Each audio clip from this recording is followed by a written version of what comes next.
This week, we discuss Buck's fears and perceived failures. How Eddie is a brat tamer. Buck and Eddie's gayest scene yet. And how they find the family they're searching for. Have you ever watched something that completely rewired your brain chemistry? A procedural network drama might not be your usual pick, but it's ours. This is The Buddy System, a 911 deep dive podcast hosted by three friends who have DM'd each other enough character dissertations to earn a PhD in media literacy. I'm Han, coming to you straight from the characters' heads. I'm Sil, bringing you to the observation deck. And I'm Rachel, connecting the dots with my red string. With our powers combined, No stone is left unturned. And no buddy is left behind. Hey Alexa, play Photograph by Ed Sheeran. Photograph by Ed Sheeran from Priscilla's Spotify. So, soothing. I didn't say I There are feel a lot so of calm. ways to get lost at sea. To be seen. Be found. Alexa, stop. We had to do it. Had to. I know you did. Welcome to Dispatch. What's on call this week? This week we are talking about Season 3, Episode 3, The Searchers, written by David Fury and directed by Chad Lowe. And it originally aired October 7th, 2019. So as this is the third part of the tsunami arc, the main emergency is tsunami or the aftermath of tsunami. But for the calls of the week, we have Till Divorce Do We Part, where a couple hop on the Ferris wheel at the pier to sign divorce papers, but the husband hits his neck as the first wave hits and dangerously jostles the Ferris wheel. We have I Am the Frogman, Cuckoo Cachoo, where amateur drone pilot Charlie spots a man stranded on top of a palm tree who may have otherwise gone unnoticed, and Maddie utilizes her new resource as her eyes in the sky to check on the Ocean Plaza apartments, where there's a place on Ocean Avenue where I used to sit and talk gibberish with you. God, please forgive me. I feel like that just aged us. And me. So be it. Alerted through a call from a concerned mom in Wisconsin about her daughter, the only building in the area not requesting any emergency assistance turns out to have an acute carbon monoxide leak, causing the residents to pass out and speak gibberish. And then the last one, which is kind of like a combo, we have Raiders of the Lost Sparks / Armed Today, Gone Tomorrow, where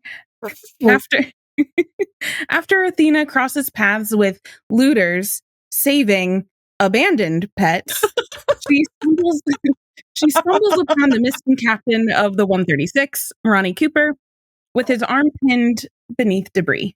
I'm glad you realized that one. For our listeners, she used air quotes for every single part of that. If you couldn't hear the air quote. The looters saving abandoned. Yeah.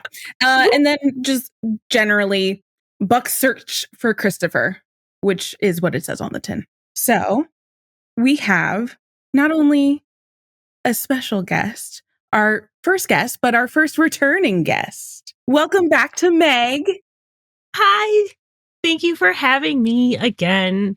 As if I didn't browbeat you guys into letting me talk about my favorite arc on 911. I think you would have actually disowned me if I did this episode without you. I mean, I'm willing to forgive the first two episodes without me. I'm just glad we didn't scare you away the first time. So. Oh, yeah. Oh, good luck trying to scare me away. Hannah's been trying for a decade and it's just not worked. I haven't been trying. I just know it's not possible. Because we're I want to say 80% the same person. We're just two barnacles clinging to each other. No, I love it. In a totally platonic way. In an actual platonic way. In a non-Buck Eddie way, a platonic way. You are the barnacles on the Santa Monica Pier. Yes. God. Oh my God. So we're so excited to have Meg back, and we're so excited to talk about maybe the buddiest episode we have done yet. So far. So far. So far. It really only gets worse. I think in our rewatch it is. Yeah. Yes. Yeah. I think the only Yeah. one that like from the current season that would compete would be Which Pony current season? Club. Our current season, airing right now, season 8. Okay. I don't know if you meant current season like in the rewatch or current season that's airing on No, TV. the one in It's real very- time in 2025. In March 2025. I wasn't sure. I when we're wasn't sure recording this. either. I was like, Okay, it's only sorry. 3 episodes Like- in, guys. We're like No. 'cause we're watching season 8, we're recording season 3, but No. we're putting out season We're also 2. we're also doing season 8 specials. That's Yeah. what I meant. Okay. So like the special that includes the one that includes Pink 806 Pony Club. That was episodes 4 through 6. 4 through 6. Yeah. That one might also be one Yeah. of our most heavy buddy episodes. But I don't know. This one might outdo it. We'll see. And just fair warning, this is just going to be mostly a buddy episode. That's not our fault. It really isn't current No. events. They blame current events. It's not even current events. It's just that Also, we didn't write the show. we That didn't. too. No. No. We're just reporting the news. We didn't act like these 2 yahoos. Yahooing. We're merely observers Would you say we're searching? searching Or buddy. Searchers? Searching for for heterosexuality. heterosexual explanations for anything that happens between these 2 men. Yeah. I mean, listen, it's not our fault. We report on the character arcs, and it just so happens that We see he's They're- gay. we says gay. yeah, like there was not a lot of character arc. No. Especially because like this is the culmination of the big emergency thing, so there's not as much like character driven action in like the opening episodes of the 911 seasons as there are like later on. When it's an in the season. ensemble emergency too, Mhm. like there's not a ton of character arc stuff to get into. And since we're not a recap podcast, we're a character analysis podcast, there's not a lot of analysis to get into with the characters that are not Buck and Eddie. Yeah. And so I would argue that there's a lot of development that's happening or starting for sure for Buck Mhm. in this Yes. 3 episode arc for sure. Oh, for sure. Uh-huh. But no I one mean, else. this is No. the Buck. This is the Buck opening emergency. This is Buck the emergency, Buck and it's emergency. also why they've never topped it. I'm so sorry. It's so good. Listen, It's just it's successful because everybody plays their part, Yeah. right? And everybody gets little highlights here and there. But let's be honest, the lion's share of the emotional arc of Mhm. this opening emergency is pretty much solely on Buck. Mhm. There's a little bit for the other characters here and there from the last 2 episodes, but like come on, it's mostly Buck. Well, and if you look at the story, like the story itself, the plot for Buck is really simple. It's a man searching for somebody. Like that's his whole thing. But it with the backdrop of such a massive disaster and all of the other implications him not finding Christopher, like it makes it feel intimate, but also really, really big. Mhm. Mhm. Yeah, that's the thing because Buck's not really doing quote unquote like doing as much as like everybody else who is on the job, like the 118 helping people at the Ferris wheel or Maddie at dispatch setting up the field hospital. Like they're doing a lot. That's where all of the action is, and that's what helps balance these episodes really well because like Buck's story is he's just looking for Christopher, which would be He's not just screaming and bleeding out. yeah, Pretty which much. would not really be like an engaging episode otherwise. I'd watch it. Well, we I don't would know. watch It's it. for We me. would It's the watch most engaging. For me, it's the most engaging part of the whole thing. And I Yeah. think, Yeah, but the because least of that realistic. intimacy, Yeah, but it's also balanced by like that intimacy and how close we get to Buck's character in these episodes is balanced by like all of the action. So there's like a little bit of for everyone. Something well, for and then and like the stakes kind of raising because this whole time Eddie Mhm. doesn't know, and you see Eddie doing all of his other stuff and like being reminded of Christopher when he sees this little kid and just waiting for Eddie to find out that Christopher is missing, especially like the first time you watch Mhm. this is like really anxious. So Yes. Yeah. I still get anxious. I've watched it 8 million times Same. and I'm still like, go find Eddie. Yeah, because it's also like the worst possible thing that a parent could Mhm. hear. For sure. I know we've kind of been doing it, but general thoughts on the I episode. just assumed this was the general thoughts. I know, but normally we go around and all say our own little takeaway. It's about Buck. We love Buck. We would watch Buck. Sweet wallpaper. I don't know.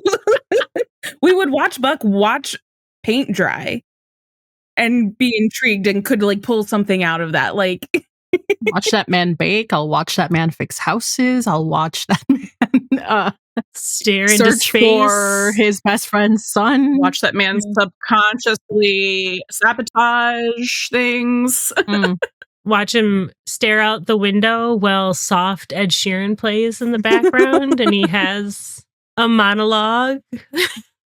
Watch him play with dogs. Watch him collapse numerous times. Watch him ask what a cupcakery is, which I don't believe. I think that and $20 for a pizza in LA are the two most unrealistic things about this entire episode. Is Buck not knowing what a cupcakery is and Eddie thinking $20 will buy a pizza. Yeah. Like even in 2019, no. Like in the 90s, my parents would leave us with $20 for pizza for me and my brothers, and that barely covered it in the 90s. Right. Yeah. I'm pretty sure I've already said it like a million gajillion times already for these past 2 recordings, but the best arc and the most anxiety-inducing arc, and remember, and like me and Han keep saying, we were just like we were doing other things that were supposed to be a lot more important, but we were just screaming at our screens, "Where's Christopher? Christopher? Where's Christopher? Where's Christopher?" And every single time that another character is shown, we're just like, "We don't care. Where's the baby? Show us the baby." I would like to see the baby. Oh God. I know it was in the last episode, but when he fell off the fire truck and Yeah. my heart just is like, yeah." every time. and like I saw Yeah. Han for my birthday and I made her watch this 3 episode arc my birthday weekend. I think we watched the first 2 Okay. episodes and then like went to Ren Fair. And then I was like, you have to wake up tomorrow and watch the last episode with me because we cannot not complete the And arc. I'm like, have to, ma'am. Do you know who you're talking to? Do you even It know is who me. I know? It is I. Yeah, it's like this is just one long movie. Like you can't watch any of these 3 episodes separately. You have to like buckle in, lock in for the whole thing, which is what we also made Nikki do. We're like, yes, we know you're only going to be recording 302 with us, but You must watch block out your whole Saturday afternoon because we've got 3 episodes to watch. You can't just do one. Yeah, I love this arc so much. It's just there are other good opening emergencies. There are. Actually, I don't think there are any bad ones except the blimp one's kind of meh. I'd say the blimp is just. I don't think it's bad. I It's don't just even like, remember it. Exactly. It just doesn't hold a candle to It's the a rest blimp of them. in our consciousness. It's just a blimp. So yeah, I don't know. I'm kind of just like waiting for them to top it. Like I feel like that they should take that as a personal challenge. Sounds like they might have. And we keep saying on the podcast that like they can't do that without making it a Buck centric one, or maybe even an Eddie centric one. They haven't done that, or a Buck and Eddie centric one. I'm just saying, thoughts to think about. Stick them in a cave somewhere. Double mudslide. You losing another arm? No, they're safe. They're in like a pocket of. They're Oh, in a yes, pocket. yes. They're just blocked, so they have to just communicate. Talk and about to their each other. feelings. Yeah, That would be there's nice. plenty of oxygen. It's fine. They just literally can't move the boulder. They can't roll the stone away. But then they find out it's actually just a tarp in front of the cave opening, and Bobby has parked the engine in front of it, so they can't push the tarp. And Bobby's just like, I'm so sick of it. Just talk about your feelings. Let's do it. We'll It's come funny. back in like 12 hours. It's like, I can't lock them in a closet. That's homophobic. But I can trap them in a cave. Thanks to current events, I have been listening to the Tortured Poets Department on repeat for some fucking reason. Some Don't know reason. why. Not sure why. Can't Truly. imagine. Mm-mm. Who knows? Any other general thoughts? I think we covered it. Just like this is the best opening emergency. We love Buck. Honestly, no one does like agony, like distress, the same flavor that he does, and that's why I think why it makes it so fucking good. And because it's, you know, I think it was a real shift for Oliver Stark, acting wise. Yeah. Too, if In I'm his craft. if I'm being honest, like I think he just felt like a launching pad a bit more for him digging deeper into who Buck is and how he portrays him. Because it's not like he's a bad actor. He had some moments though, but I feel like he did. I mean, he did. It's okay. Everyone does. But I really feel like this is kind of where it seemed like he got to know Buck much better than he had, I think, at that point or before that point, and something deeper in that character other than Buck 1.0 and 2.0 and whatever.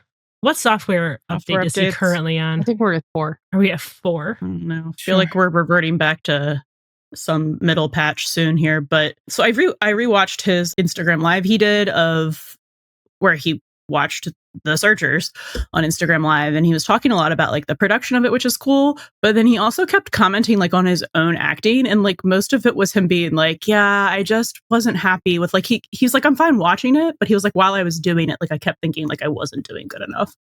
And I was like, You did great. like you did amazing. Get you imposter syndrome king. Yeah. I mean, it's just a very heavy emotional thing. So like I mean, I get being nervous about it, but yeah, he killed that. He did. Like, incredible. So with that being said, would we like to dive into some deeper looks at like the production and other things? Yeah. Cool. I love that we get to use dive almost literally now. I know, it's great. Been waiting for it. So great.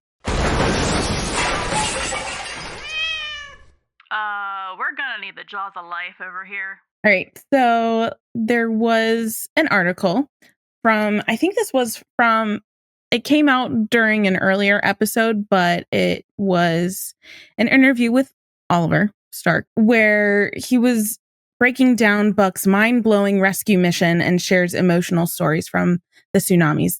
This article is from TV Line, and he was just kind of talking about his experience filming these episodes. And the interviewer said, everything looks so seamless and realistic.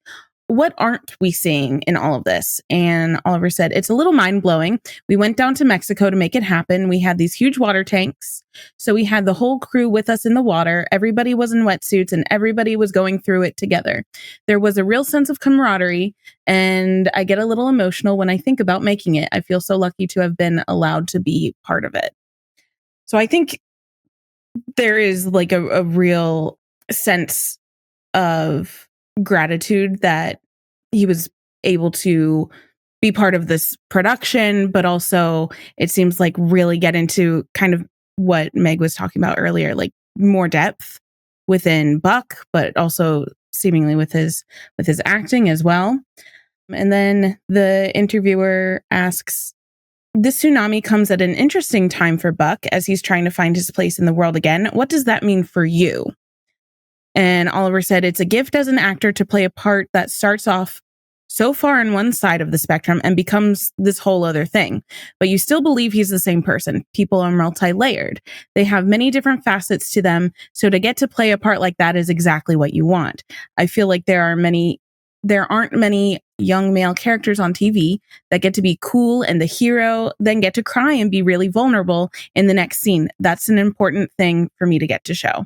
So I think that just like, I love when he says things that we just said. It's great. Mm-hmm. So yeah, it just seems like this was a very special storyline for him personally and for the character. And I didn't get to watch all of the I've got the notes from it. Yeah. So just some notes from Oliver Stark from that Instagram live, which you can find on YouTube. If you just look up Oliver Stark Instagram live. We'll have it linked also. Oh yeah. In our show notes. We show our work. Yeah. We link all of our articles, all of the videos we reference, all of the fanfic we reference. Those are always in our show notes. Just so you know. Woohoo. But he did also mention something kind of similar to what he said in the article that Rachel just talked about, like about being like grateful to like have that experience. But he was talking to Brad Bucher about it. I think while they were filming, because I think he directed the first first two. I think it was. Hold on, I can tell you. I just know he's there at the scene of the crime, always. Bradley Bucher directed 302 Sink or Swim. Okay. Jennifer Lynch did 301. Another powerhouse. She's also at the scene of the crime, not very often, but when she is, what a crime scene. I'm saying that all like in a good way. It's sounding bad. Anyway, here are the takeaways from Oliver Stark's comments on the production of this episode, or of the arc, because it was all filmed, all of the tsunami stuff was filmed at the same time. So like Rachel said, it was filmed in the water tanks in Mexico, made for the Titanic. The Ferris wheel was real. They built a half one, and that was in a tank that led directly out into the ocean. So that's why it looks so realistic, because it is. So cool. I think they only CGI'd like some of the debris. Maybe. I'm not sure. But he did say that there was only one street set, and they just redressed it for different scenes. That's crazy too. So they had to, film everything that was going to be on that one street at the same time. Like the boat that got stuck on the radio antenna tower was the same street as the cupcakery. They just had to keep that's crazy. Changing it. Wow. So like the production for this must have been insane. That's cool. And then these are just a couple fun ones. The first time that the episode aired, Meg probably maybe knows this from being here from the beginning, they forgot to CGI out Captain Cooper's arm, and you saw the green-sleeved arm. That's a big oopsie. Yeah. And he said it, and he was like, oh wait, we shouldn't talk about that. But then he kept talking about it. And then he kept talking. I mean, he was like, we should be positive here. He's like, but yeah, it's just. And he was reading comments, and he was like, yeah, green arm gate.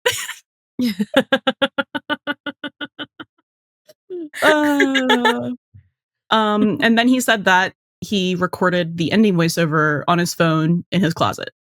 And he took about 20 takes because he wasn't happy with any of them. Oh my gosh. And then he was like, it's just crazy that I can record something on my phone and then it's on the TV. What modern technology. Man. I know. Yeah, but that's interesting.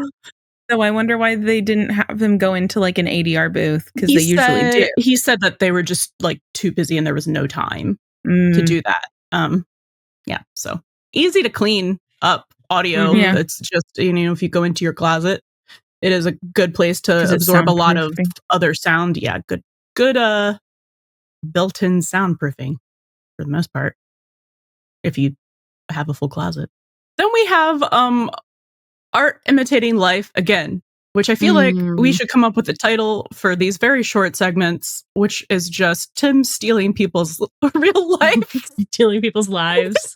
And making them act it out on screen. Snatcher or something. Yeah, so when Eddie and Lena are at the field hospital, Eddie says, it looks like you're gonna have to get used to being a southpaw for the time being, to a guy who he's putting like his arm like in a sling. And Lena says, best time to work on your changeup and curveball. And Eddie says, so you a pitcher too? And that's because in baseball, southpaw refers to a left-handed pitcher, which Eddie apparently was. That's what that conversation was. And guess who else was? Ryan Guzman. Surprise! So shocked. Is there? Tim's like, I can't be bothered with backstory today. Did you play any here. sport? There you go. I just want to know if he has like baseball cards with facts, but it's like binders about each person. I've said it before. I think he has like a huge binder of just like 70s like disaster movies and flips through them. I think also in that binder, or he's separate. Just this thick binder. It's just like backstory a dossier of all the public information available on every single main actor. He hired a couple of 20-year-olds and they did a deep dive in about 30 minutes and gave him all of the information about everybody that will ever be on his on his show. That's what it was. It's 3 20-year-olds in a trench coat. But I just thought that was funny. And the only reason I even caught that is because Rachel and I don't know, in one of our 4 a.m. chats, learned that he was... There's so many. Was it because we were actually trying to see if him and Eddie did actually have that in common? We were like, wait, did Ryan Guzman play baseball too? What position did he play? Yeah. And we looked it up. So like, I wouldn't have even actually clocked that if I hadn't known beforehand that he was a left-handed pitcher. Yep. Hilarious. Okay. I think this leads us into Rachel's red string corner. I've connected the dots. You didn't connect shit. Okay, so I think we found a number of parallels. But I did just want to briefly mention that this episode, I think we talked about it in the last one. This episode also utilizes the Rashomon effect, which, if you listen to last episode, that was a like storytelling narrative device where you're kind of seeing the same events happen from different people's perspectives. So with the opening of the episode with the couple that's getting divorced on the Ferris wheel, that's that kind of thing where we're seeing all these bits and pieces of like other perspectives of that same event with the wave coming in the first time. So that was just continued on. But speaking of which, that couple getting divorced, I think their names are Max and Stacy. Boy, howdy, are they paralleled to Eddie and Shannon. It seems fairly obvious because there's a couple going through a divorce. The guy seems a little reticent and wants to relive the glory days a little bit. And this is coming right off like 4 episodes essentially after Shannon dies. So Eddie is still very much in Shannon limbo. So interesting that they have that parallel, and Eddie's right there helping them. Right there, right in front of his salad. Literally. No, they keep doing that too. They keep having, because I think we said that in the last episode in 302 with Chuck and Adele with the ship and how that kind of paralleled to Eddie and Shannon. They were doing it before she died right there. Yeah. Yeah. So they keep doing that. So Stacy is ready to move on because they're different people and their marriage is going nowhere. This is just me paraphrasing. And Max is stalling. Who does that remind you of? He like confesses that like the ride stopped because he paid the attendant so that they could have a minute alone. And she's like, that's sweet, but like, what did you think would happen? He says, I don't know, some kind of sign maybe. Signs are a thing. Signs happen. In the movies, Max, but not in real life. And then the tsunami comes in. He's like, not the kind of sign I was hoping for. they're playing in Eddie's face. This is terrible. Mhm. But yeah, literally, Eddie was like waiting for a sign to like figure out what to do with his relationship with Shannon. And then he was waiting for her to be pregnant, so he didn't have to make a choice. He could just be like, I'm trapped again. Exactly. So he didn't have to make a choice. Yep. And then not the kind of sign I was hoping for, because it's a disaster. I mean, Shannon dies. I mean, that's pretty tragic. Yeah, that's pretty tragic. That's a big sign that you can't really take back. Also removes any choice. And this couple that we knew for 5 minutes gets a much better ending than Eddie and Shannon, because he gets feeling like and movement back in his hand, and he's like, give me the pen, Stacey, and those papers, and signs them. Because he's like, it's I think he's like, this was my sign. So like they, in 3 minutes, Max and Stacey get more closure on their relationship, on their marriage, than Eddie ever will, or that Shannon ever will, right? And even the fact that like he got a possible spinal injury, kind of very similarly to Shannon, like it's just very direct ties, but it really shows there like the absence of closure that Eddie and will experience, because they never got to a point where they were able to sign divorce papers and kind of be like, okay, new beginning. It's just always cooking in the back of his mind, is haunting his narrative forever. Well, and I think they had a healthier divorce than Eddie and Shannon's marriage ever was, because I think had he not signed those divorce papers right there, I think it was really important that he did. I think it was really important, especially that we saw he was trying to kind of cling to it a little bit. But as soon as he was able to, like, she would have stayed with him, because that's something women do. Because of the if he was hurt, Tatiana. Except but like if our partners are hurt, generally we tend to stay by them, and I think that's something that she was very, you could see her kind of her preparing. demeanor was changing to do that and saying like, it'll be fine, we'll make it work out and everything like that. And I think it's so important that he was like, no, I don't want you trapped in this relationship with me. I'm going to make sure that I'll get the divorce and it's taken care of. Before we know what his injuries are, he wants to make sure that she's not beholden to him. And I think that's so different than Eddie and Shannon's dynamic, because they are so trapped with each other. And it's not even like one's trying to trap the other. They're just like mutual trapping. They're just stuck because they had a kid, and neither of them regrets their kid. They got married when they were 19, like they were children. And then they never actually were together, because he ran to the military and then she ran. Yeah. They were never on the same page. And even if Max and Stacey, they weren't on the same page, they got there eventually. And it's also like, this is how you do an amicable breakup. Yeah. Well, and if Shannon had been pregnant, Eddie never would have left. And I think that's kind of the same, the pregnancy for Eddie and the injury for Stacey in that kind of situation. So I loved seeing that, honestly. Yeah. And Max says, after he signs, he's like, we were always a disaster, weren't we? What a beautiful disaster we were. And I was like, that's really beautiful. But it made me really depressed, because I was like, it would have been really nice to actually have Eddie get some closure instead of, to be like my ex-wife instead of my dead wife. For him to be like my ex-wife instead of being a widow. Like, I just feel like even just that, like, even if she had still died, like, I feel like the weight of that would be different. He tries to get closure and it doesn't work out so well for him. Oh my God. I don't even know if he's trying to get closure. I think he literally just had a fucking his mental break started a couple episodes before that. But he's broken. Now I made myself sad. I know. Maddie always makes us who's sad. a great fixer? Anyway, then we have some parallels between Alina Bosco and Buck. Just a couple little surface ones.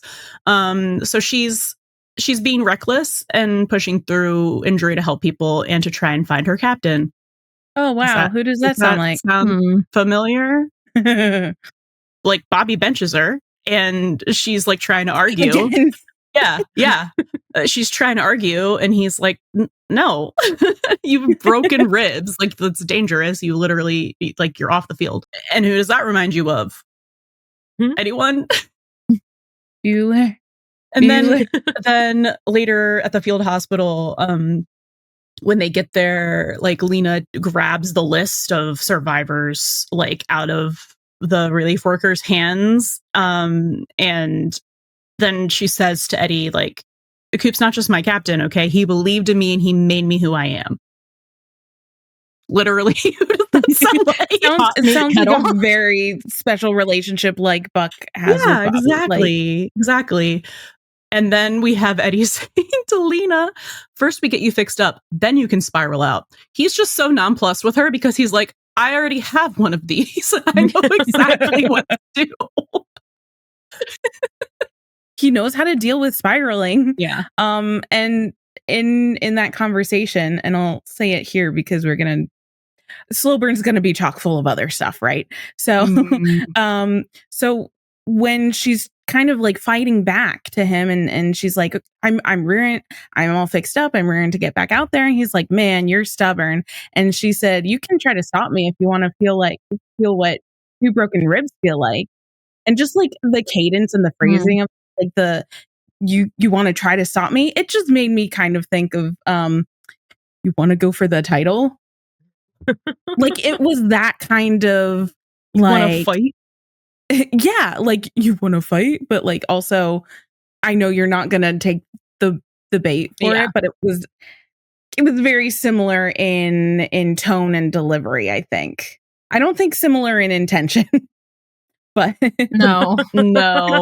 Although like the way it sounded to my ears. Yeah. Although I was worried when she showed up. Mind you, when I started watching the show, I had no context for literally anything other than like who Buck and Eddie were and that Buck now kissed boys. That was all I knew. I wasn't spoiled for anything. So like she showed up, I was like, oh my God, do we have another love interest for him already? Like Shannon's literally the dirt has barely settled on her grave. Like, can we? And I was like, in my head, I was like, and she's so obviously like a Buck parallel. What are we doing? Yeah. So, well, I think it's understandable to have that thought because I think the first time I watched it, I also was thinking that too.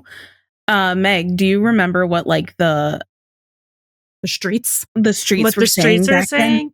I don't think there was really a whole lot of like fear that she was a love interest per se, because she just trying to think of a good way to say this. It doesn't sound shitty. Because it was like just a guest star spot sort of thing. Right. Like we know, I can never remember this woman's name. Ronda Rousey. Rousey. Every time. It's just Ronda. We knew that she was going to be in there a few times because the MMA thing and everything like that. But she seemed so much more bro-y with Eddie than Buck ever has. Mm-hmm. You know, like I never got any romance, like chemistry vibe or pairing between the two of them. Frankly, the more I watch Bosco stuff, the less I enjoy it because I don't know, the whole Eddie fighting storyline just is not one I'm a big fan of. Mm-hmm. And I hold her personally responsible for the whole thing. Yeah. And then for her to get mad at him for doing what she like, what it was supposed to be a healthy way to cope. A healthy outlet. Yeah. I mean, she doesn't know who Tyler Durden is, clearly. Sorry. I don't know who Tyler Durden is. I don't think I don't think I got the vibes past this episode, but like she showed up and there were just like a couple shots where I was like, why are you looking at him like that? And I think that's more because every female character who seems to come on this show winds up at this point was wound up being a love interest Mm-hmm. kind of in one way or the other. So I think there's some wariness of that. And I think that kind of comes along with like the supernatural leeriness, where every time a female character comes on the show, it's like, oh, who's she gonna fuck? Yeah. And like, I want to be clear. I think Han, you're right. Didn't really think they were going to go down that route, like after this episode. But I also don't think there was a lot of like romantic chemistry between that. So like, I was just kind of wondering, are they going to do that? Because I don't really see it, but like, you know, that kind of like separation of, are they going to, even though I'm like, I don't really see it. I forgot what episode this was. But what really cemented that was not a thing was the grocery store fight. And she's just like watching this like unfold. Oh, there for the tea. Yeah. Yeah. Her eyes were like huge. It's just like, this is the gayest shit I've ever seen. And I'm a lesbian. She's just annoyed she had to bail Eddie out of jail because he couldn't talk to Buck. No, seriously. She's like, Buck, you owe me $200. Yeah, seriously. This is your husband. Clean up your mess. Buy your cat laxative and come get your man. Let's go over our couple themes.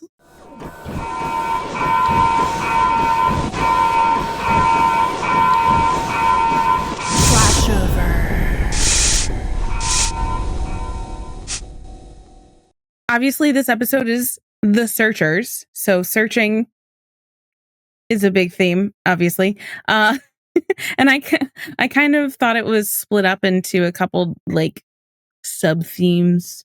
So searching for signs.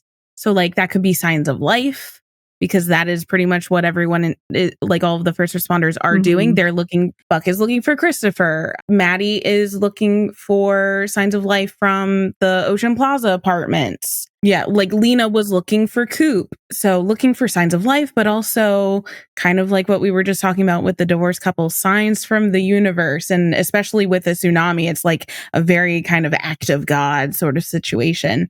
And I think it's more of like how you interpret those signs, perceived signs, and like what you interpret as a sign a little bit.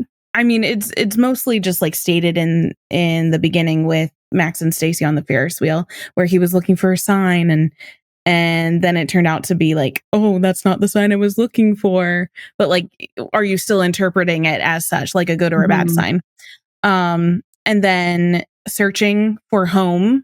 It's literally in the monologue. Yeah. It's literally in there. It's Buck. It's Buck always searching for a home, and just the people who are lost trying to get home. Yeah, no. Oh, literally that. And then also searching for purpose, because we see so much, even coming from season 2, at the end there, where Maddie had to reevaluate like what her purpose was with her job. Buck especially is searching for purpose because he thinks that his is getting taken away from him with his injuries. And also Buck's purpose in this moment is to find Christopher and to take care of Christopher. And then, of course, searching to be seen, which is just Buck's theme forever and ever. He just wants to be seen. Like he's looking for someone to see him, all the way back to like Buck actually. Anyone but Eddie, so he doesn't have to tell him about his kid. Yeah. Literally ducking away. Oh my God. The parallel between that and 809. Oh my God. Oh my God. Different reasons, right? Well, actually, no. No, kind of similar. Well, because when he overhears Eddie say the LA was the job opportunity. Everything that matters is in Texas. And he does the same exact thing. He's like, and like scurries out of the way and looks like he's about to have a panic attack. Had a actually Actually, it's interesting. I made a note about how Buck like kind of hid away, but we'll get to that. You'll get there. But that's interesting that you tied it to 809 because obviously I wrote the notes, most of my notes before we watched 809. And then we also have kind of what we're really seeing as the theme of the season is keep fighting or not giving up, that aspect of resiliency, which is kind of very much like a series theme, but they're really going in on it in season 3, like Also we saw just with the Buck's- first 2 episodes. It's just Buck's theme. That too, but it's also like so many other characters are like, keep fighting. Like you have to look at hope. You have to like look for hope. So it's wider than just Buck, but it's very much like, but it is. I know. like, I'm just focused. saying that's like literally his theme. That's just yeah. like his mission statement. Of course, with searching, there's also feeling lost because you're looking for something. Any of those things that we mentioned above in like searching for signs, searching for home, purpose, to be seen, lost within like a physical capacity, but also like emotional, metaphorical. I was just trying to pull some more themes because it didn't seem as like readily apparent as some of them do, which I think kind of happens when it's big emergency focused. But mostly with Max and Stacy, and I think they do this sometimes where like whatever big emergency they have in the episode, and a lot of times it's the first one, is the one like setting up the themes for the episode. Mhm. So like Max and Stacy on the Ferris wheel talked about stuff coming full circle, like remember where it began in the first place and change. So environments may stay the same, but people change and grow, because he was saying like, this is where we had like our first date and look, it's all the same. And Stacy was like, but the people are different. Who's cooking? Is it time for characters? It's time to start cooking. It is time. It's time to start cooking. Well, this is when Maddie became a hacker extraordinaire by I'm in when she gets that link to the drone. That's when we see her technological wizardry. I don't know why that kills me so much. And I think it's because so many times I watch this, my husband is with me and he just loses his shit anytime Maddie is doing something that's not just answering 911 calls like dispatchers do, because like a friend of ours is a dispatcher and like none of this is a thing that she does. But when she's just like, I'm in, like she just hacked into Fort Knox rather than clicking a link that was sent to her by the person flying a drone. Right. Yeah. So that was her. Obviously that wasn't her big arc. But it just, I mean, her big arc for this emergency, I feel like, was in the last episode. This is just kind of a how did I almost say continuation? You guys, Sil and Rachel, you spread whatever that disease was to me. Neck your necks. Is Mercury retrograde coming? I feel like it is. Literally here. Anyway, I feel like this episode's just like the continuation of that for her. So she's kind of back to just doing her job, but she uses her lassie senses and knows that there's something wrong. They run in the family. And she's like, I know there's something wrong. There's literally no information to go off of. And it's just her hunch. It's her big sister power. Yes. That is her big thing in this episode, is just being big sister. So it's like there aren't resources for that. And so I have written down in my notes, Maddie, I make my own resources, Buckley.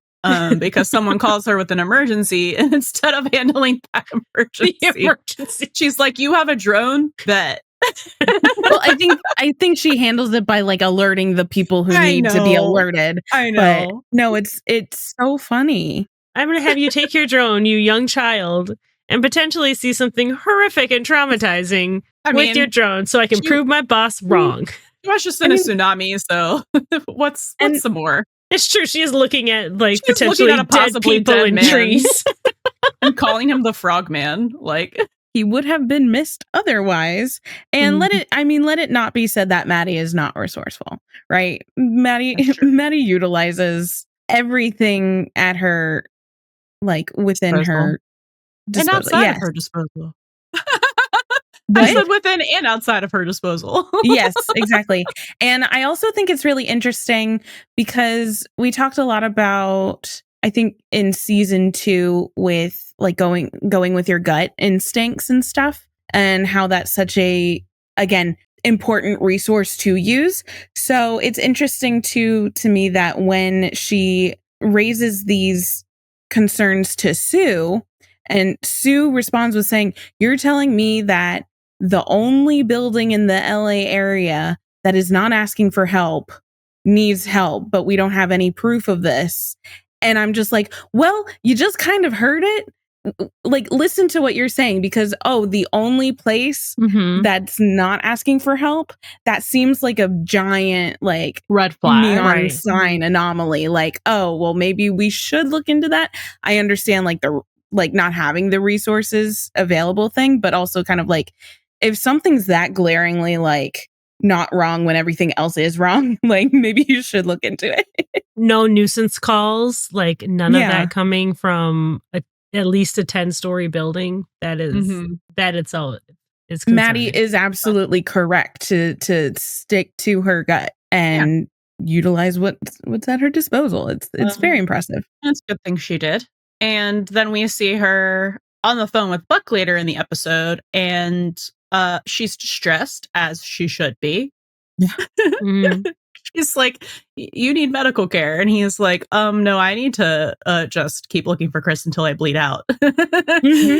And so she like used to go down there, which I don't know how they're just letting her leave work in that situation. But I guess I get it. Family emergency. Your brother. Well, she had to leave work when Buck got crushed. So, well, I know, but this is a little different. Like, he is technically right by some medical care, and he's conscious and talking to her.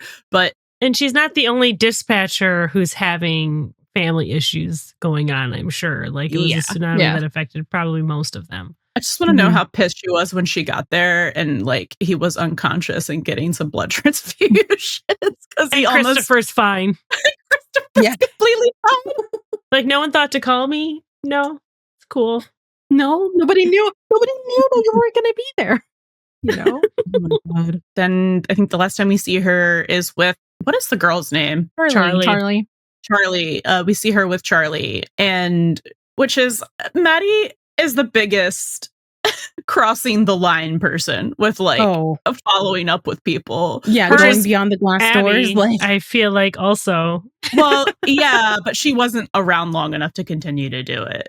Yeah. But like, I just feel like Maddie shows up at so many people who she has answered calls for, like in their hospital room, other places, stalking them.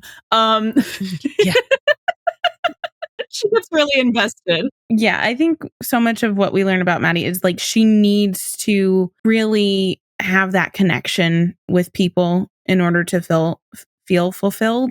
I'm not saying it's the right thing to do and is the most healthy thing, but as we see later on. Yeah, she needs that closure. And she talks about it in later episodes when like she's thinking about no longer doing dispatch because she doesn't like that. She doesn't know what happens after they hang up. And she doesn't have the same mentality that Josh does. Whereas like Josh is like, in my mind, everyone lives, everyone is happy. That was Josh. 217. That was 217. Yeah. Yeah, because we just edited that. And then one of the most ridiculous scenes in this entire show when they go for coffee and everyone stands up and it's the flash mob. I called it the Your Voice Matters flash mob. Oh God, I almost quit watching the show. I was so annoyed by it. I thought it was the dumbest thing. I'm like, how many rules are you breaking to hunt these people down and make them come get coffee so they can make this dispatcher feel better about herself? Like, they're really understaffed and they need her to stay. I know, right? Like, I guess this is what your tax dollars are going towards, California. Los Angeles. She has great follow-up care. You'll never get rid of her. It's true. Sorry. Anyway. That was my little rant that I have always wanted to just mention. Oh dear. Well, I'm so glad to help provide you with this platform. I do think we ragged on that. Your voice matters. We did. Flash mob for Yeah, a while. It's a very like TV thing Well, I said to it was do. very Glee. Yeah. Yeah. Oh my god. That's what very it was. Glee. It was. There are It was episodes very where it does feel like Ryan Murphy has his finger a little deeper in the pie Mm-hmm. than usual, and those are usually the scenes. occasionally. Those are usually the scenes I like the least because I'm really not a big Ryan Murphy fan. Okay, And Athena is also there. Amputating. The someone's only arm. nice thing I have to say about Athena in this episode is that she did a good job amputating that man's arm. that scene didn't crack me up, but Yeah. I love it when she's like, "There's no just There's about no cutting just." off someone's Yeah. arm." I know. But I mean, good job, Athena, for protecting property instead of people. I don't know. I just got really irritated about the whole, and I get it, it's cops, and it was realistic for them to be like, yeah, we're just like focusing on looters. And I was like, there's so many people who need help, and you're just Right. like going after looters.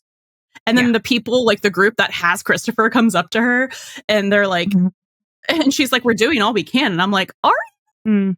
They didn't have any boxes or potential property on them, just people. So the police did not care. That made me so mad the whole time. I'm like, of everything that's going on, the thing that you're most concerned about is desperate people, usually when looting is a situation, looking for necessities. I get that it's her job. So she's doing her job. But I'm just like, I couldn't in this episode with it.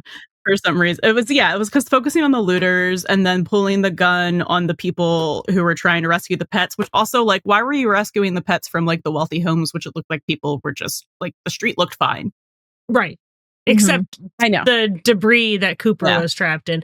But her having her gun out immediately was such an escalation that was unnecessary that also, that left a bad taste in my mouth too. I mean, to me, it was really just kind of like a plot device, narrative device to get Athena to be the one to find Ronnie. It absolutely was. I was just like, so I'm just like, could we use a different form of propaganda to get there? compared to earlier episodes when she's with May and dealing with like the when they're in the accident and stuff like that, this just felt so gross in comparison. The opening emergency in season 2 when she's actually like helping people by like stopping the price gouging and other stuff. Like this just felt very much like, and I get, again, it's her job. She has orders. She's doing what she's told, but like that leaves such a bad taste in the mouth that it's really hard to separate it from. It's not 911's fault. It's not. ACAB is just ACAB. I mean, I don't know what to tell you. ACAB just normally doesn't apply to Athena for me, but like this was one of those times where I was like, girl, normally you do whatever you want. This not have been one of those times. I just think they didn't really have another way to get, and maybe they should have like looked for another way for her to get to like Ron Cooper. Yeah, I mean there are moments like that where I think they fall back into like the cop procedural part, like, and that's not like necessarily bad writing because that's just like what it is, and that's what it is on a lot of shows. But there are so many better ways you could do it. But it feels inconsistent too, because this is the same cop who goes to a convenience store where the guy is overcharging people a ton of money because he's afraid that they'll start looting. And rather than be like, well, they're like doing what she's doing in this episode, she's like, you're going to reduce your prices to 50%. And I was like, and she's very much on the side of people who need these things deserve to have them without being gouged and upcharged. And then after that, she pulls her gun on people before she talks to them in order to, again, protect property. Yeah. That's ultimately what it is. And the whole thing about her turning the folks who were seeking help away is, again, I know a plot device. I know. And it's just like, I'm just saying, like, in universe, like, her as a real character. Yeah. I'm just trying to remember, how did My favorite. Ronnie got to where we find him? No idea. He was caught in the initial wave Because they were also on the pier. They were doing Yeah. CPR on really the mascot guy, and he just got really caught in the wave. And I mean, they're not that far. Lena said inland. like the spin cycle. Yeah. He probably got swept away by all that debris. Yeah. Mm-hmm. Carried away. He got hit by a car in the water, basically. Yeah. And then it landed on him. I like that actor too. I see him in some stuff from time to time, and I like him. Anyway, But he wasn't there for long, but he was great. He was funny. he was funny. Fantastic character. I would love to see him like again. Show us that other fire captains exist other than him and other than Bobby and What's their firehouse? It's the 136. 136. And Meta is the 133, 133. Yeah, I was getting confused. Okay. which are also the harbingers of bad things. Literally at the scene of the NDE crimes. Yeah, but I would like to see the 136 again. I mean, obviously, I don't think Ronnie would be captain anymore. But No, he needs his other arm. He's got a good pension.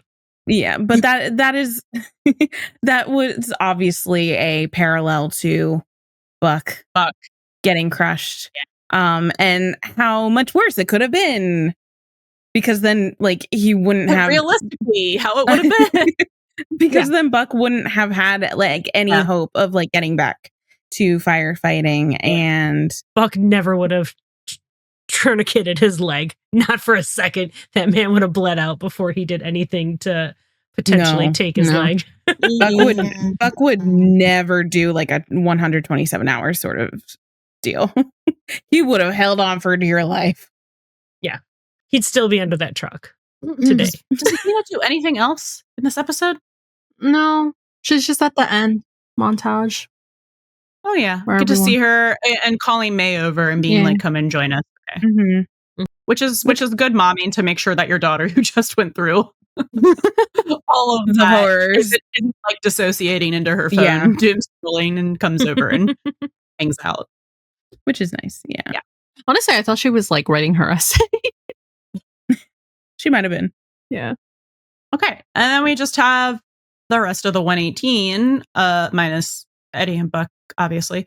Bobby, Chimney, and Hen are Also here. they're at the Ocean Plaza. Yes, and they're doing the thing. And Chimney has some great one-liners. He was so excited about neither rain nor sleet, oh my nor God. dark of night. I loved it. And then when they run into like that The horde of zombie people. I know. Oh yeah, Every time I'm like zombies, but I'm like TJ not literally that show. went zombies. It's just like that horde of people in like the kind of like we've seen too much, like And that one tiny old lady carrying Christopher. Yeah, I know. And That's clearly a dummy because that did not move. but then Chimney says like, we're gonna need a bigger mail truck, and I'm just like, they were waiting for so long to make a Jaws reference. Chimney himself. Thank God he Yes. had a kid, so his dad jokes could really Thrive. yeah. Yeah. No, they were great. There's Bobby and Chimney and Hen. So smart. Do good things. Very intelligent. Yeah. We're on a bomb. Good job. We are on a bomb. Not a lot more of explosion. character arc stuff to talk about here. I don't know. No, I think that's literally what it is on the This 10. episode Yeah. is really just Buck and Eddie. Like, That's the heart. They all seem very concerned about Buck when they see him at the field hospital, Mhm. casually bleeding out. They're also they're just bearing witness. They're just Yeah. bearing witness. They As are to bearing whatever- witness. Whatever that situation is. Bobby is just like doing his classic looking at Buck and Eddie thing, like, are you two okay?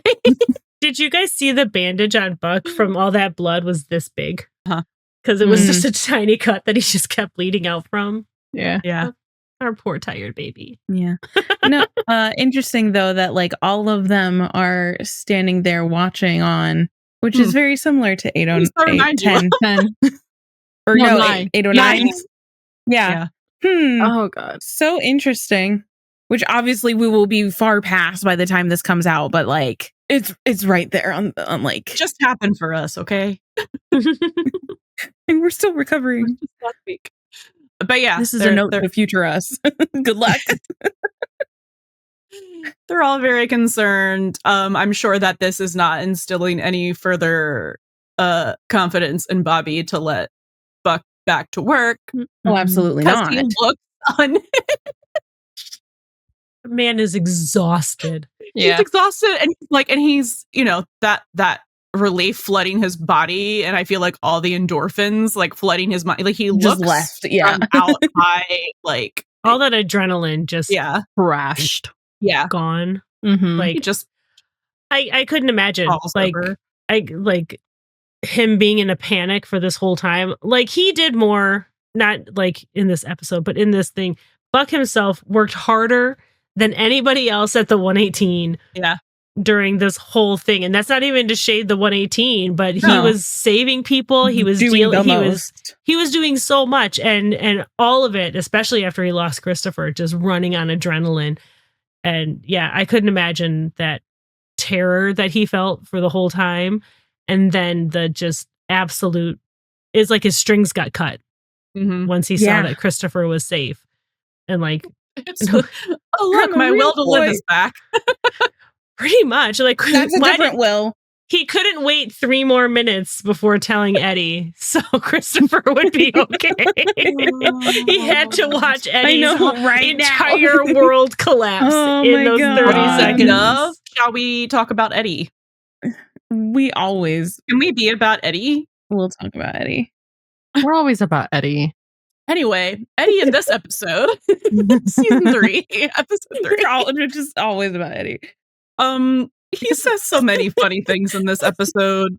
The first thing is, I just love whenever it's just like him and Bobby together, and it doesn't happen enough, but they're really funny. Bobby is like, the people are speaking Spanish, and he's like, what's happening? Translate it for me. He's from Minnesota. And Eddie's like, La Bombera. Fire lady. This like is long dramatic pause. And then this fire is lady. Your Spanish lesson with Eddie for this episode. I need that man to speak more Spanish. I know. Yes. Please. Mm-hmm. Instead of giving me two easy words. I know you've got Spanish in you. Let's go. It's a thing I like and fix, but only if it can be integrated in like a natural way. Of switching back from English to Spanish. Because I love it. Like, do I understand Spanish? Not really. I do not care. I just love to listen to it. Same. Like, I hope that they'll have him, not to talk about season 8 again. I hope they'll have him speaking it more while he's in Texas. Around a bunch of family that you know. Oh my god, are we going to see Abuela again? I hope so. He can go back to LA with his accent renewed. His like El Paso. Free charge. Yeah. That reverbed me. When I go to Peru, it's like my American accent went bye-bye. When I speak Spanish, it's a lot more natural, not like awkward. And then I come back here and it's like I sound American, which yes, but also. But the Spanish jumps out when I get mad. Or like the accent jumps out when I get mad. So when I'm speaking in English and I'm angry, you'll hear that. Can attest. I'll know what to listen for to know when I'm overstepping. No. Oh yeah. No, it's more on the yelling. You will probably never hear me yell. I know. I want to hear Eddie speak more Spanish though. Yeah. Like, especially because so many, and I know he's not a native Spanish speaker, like that wasn't necessarily his first language or whatever, but so many people who are like native Spanish speaker, or I feel like he spoke plenty of Spanish in his house with his family and stuff like that. When they get really emotional and they get excited about stuff, they tend to slip. Like my best friend spent years in Mexico. When she gets really excited about stuff, she slips into Spanish because the brain translation doesn't work quite as fast as her thoughts do. And I want to see more of like that kind of stuff with Eddie. Like you can really, once you stop being so repressed and like tightening up your emotions so much. I was just going to say that. Spanish Once you can increases say- 25% once he comes out of the closet. Hell, like I'll even take Spanglish. Like Yeah. you could just Yeah. slip the words in. Just do it. Yeah. I do that all the time. You do. Mm-hmm. I do love when he calls Christopher Mijo, though. I'm like, I just. Oh, yeah. It gives just me like mama. warms the heart. But the La Bombera cracked me up because it was just like La Bombera. Use your bruh. eye. Use your Actually, eyes. how do you not know how to say firefighter in Spanish? You live in, In LA. And you're a LA. Of fire. all No. things, right?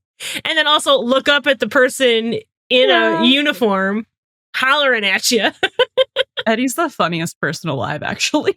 Mm-hmm. He's really sassy this episode, and I love it. Oh my Yes. God, it's the best Return of Sassmaster 3000. You mean Edmundo Noches? Exactly. Yes. Please refer to season 2, episode 1, our episode. We kind of already covered a lot of the stuff that has to do with Lena already. I think she's a buck parallel. She's looking for her captain, and he is very good at reining her in because she's a buck parallel. Mm-hmm. She's behaving the same, you know? Yeah. She also expositions emergencies for us when that kid is secondary drowning. She's there to tell us that that's what it was. Delayed Thanks. secondary Yes. drowning. I'm going to you. say this, and then you can tell me if we should cut it out of the episode, but like, he's used to being a brat tamer. So this is easy work for him. We're keeping that in. This is easy work. She's nowhere near as bad as Buck, actually. Mhm. Buck, actually. Oh my God.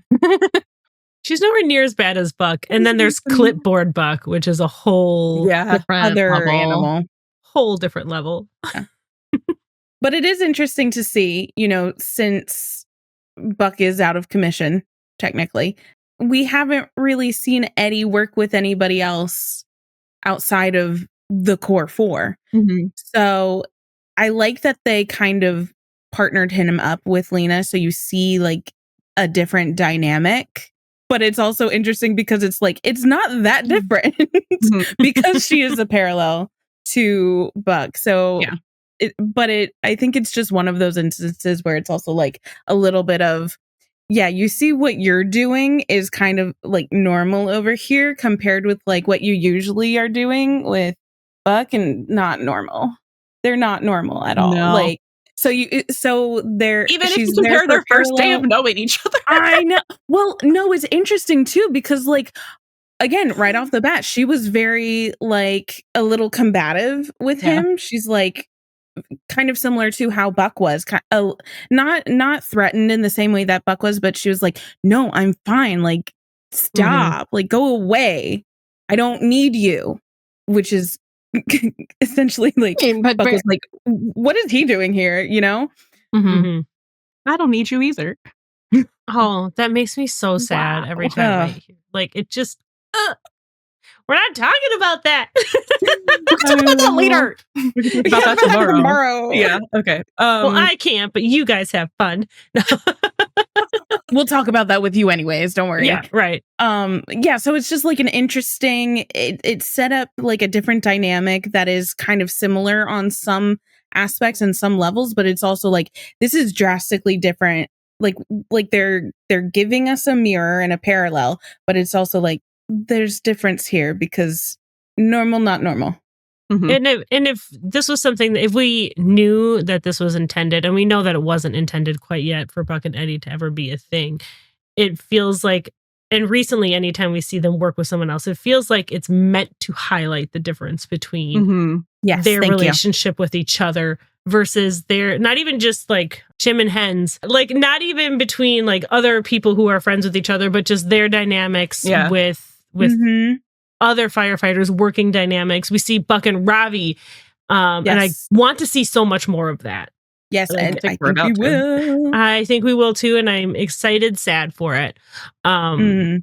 But just to highlight the difference between their dynamic and their relationship and how weird it is. Yes.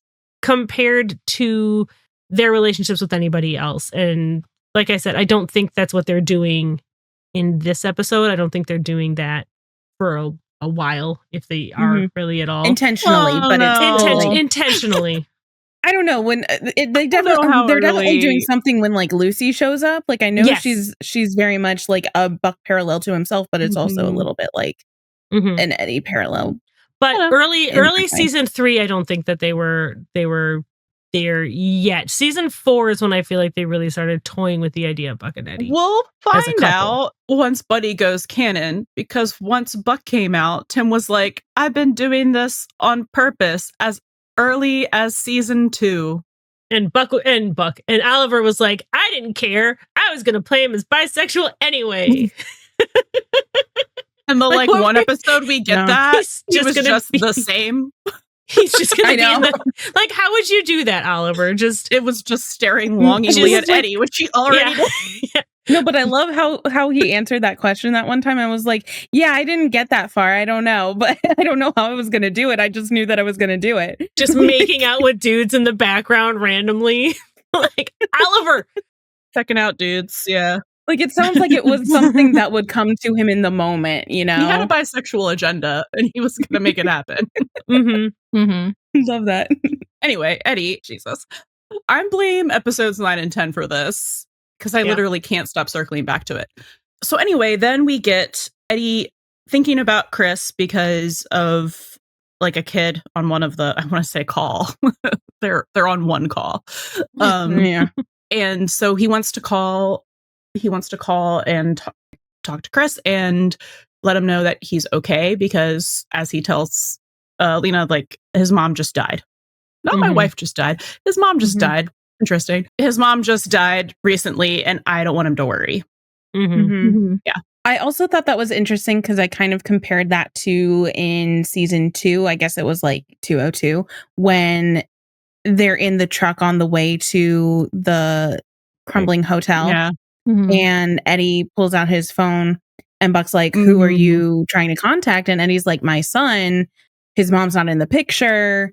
I'm all he has. So it kind of like tied that back together for me. Mhm. And it was also just kind of interesting because for so much of that episode, Buck was trying to reassure Eddie that Christopher was safe. Christopher was fine. Mm-hmm. He's in the safest place he can be, which is kind of what Eddie thinks again in this Right. episode because he left him with Buck in the safest, like with the safest place he can be, except all of the stuff happens. But I just thought that was like an interesting tie-in. Is Yeah. this it's been a while since I watched season 2 kind of all the way through. Is this the first time Eddie left Christopher by Yes. himself? Yes. Yeah. I think yeah. so. I think so. And Yeah. Because he says in the last episode, he's like, your dad leaves me with you one time and look what happens. yeah, Mhm. that's right. Yeah. I love Eddie in this episode. I don't know. I think he just Peak. I love how he handles Lena. I think that's the only way we can really kind of he just handles her. Yeah. Like you said, he's a brat handler. He is. Yes. He's like, I have Buck and I have a 9-year-old or an 8-year-old. Yeah. I can deal with this. I can Yeah. handle this. But I feel like, and I guess it's something that we're going to talk a bit more about later. The most important thing Eddie does for Buck in this entire episode is bring Christopher back Mhm. after, because he knows that Buck needs to feel like he's trustworthy Yes.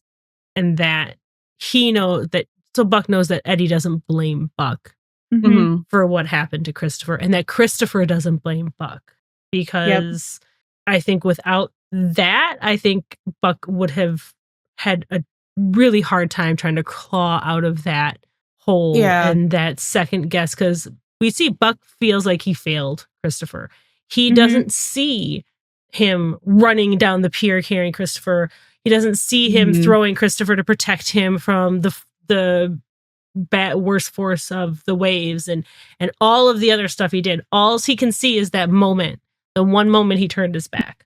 And I think Eddie knows that. And I think Eddie bringing Christopher back and then being so nonchalant about it and being like it's so not a big deal. like this was not you.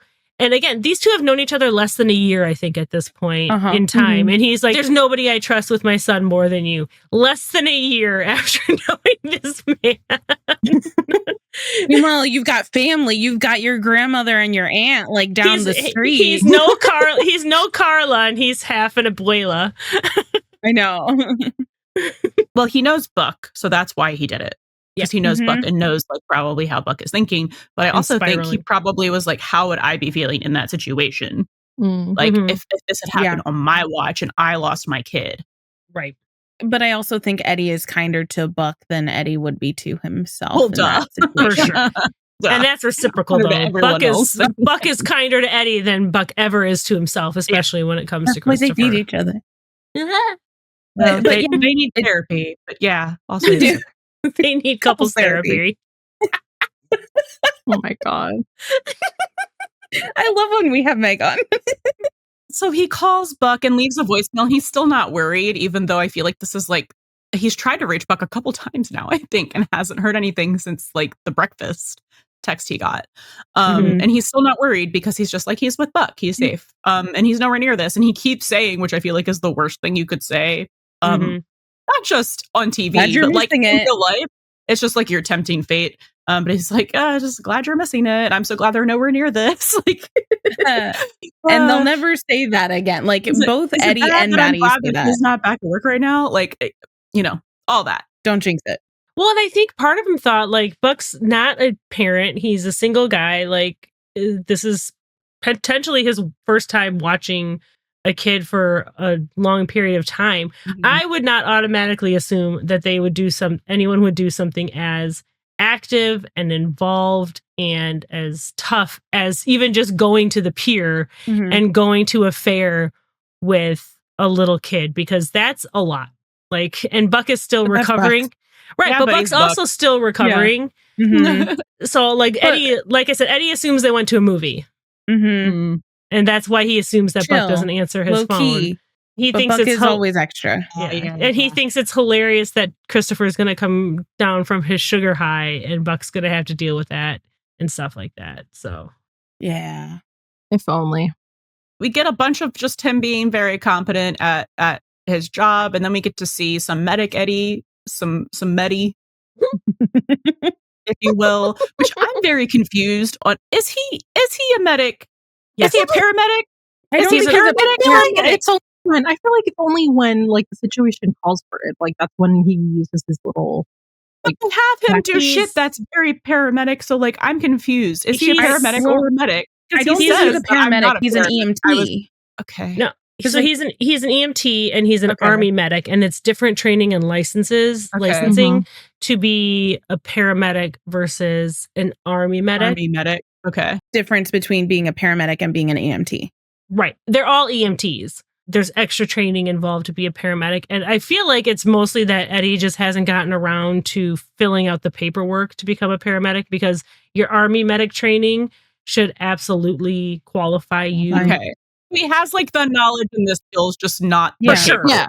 For sure. Okay. He has probably even more knowledge and skills than a lot of paramedics, because especially with emergency stuff like that, because of battlefield injuries and things like that. And I think like he's not a paramedic until like season 5, you know, when Chimney leaves. So he has to. Yeah. And I literally think he just didn't send the paperwork in until then.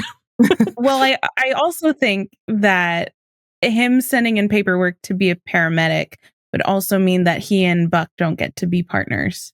Yeah. So I kind of think that might have just like he's a playing factor into it. Right. And his medic training allows him to be the backup. He's just not the guy who's going to be on point. Like Chim is the most senior. Yeah. Okay, cool. Glad we cleared that up, because I was so fucking confused. He has the experience. It's just like the paperwork. Okay, great. Which I could see, because he didn't want to fill out anything for the VA or anything. No. No, the only paperwork that he does is changing his will.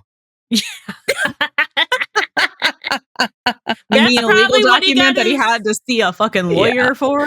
I bet you he just sent in his paramedic paperwork at the same time, because then in season 5, might as well get this out of the way. It's been sitting around for 2 years. Yeah, then we get to see him flashing his medic/paramedic skills, and I love to see that because we don't see it all the time. And then we get to see him lose his will to live for 30 seconds. Mm-hmm. oh, Once he sees Buck. And so do we.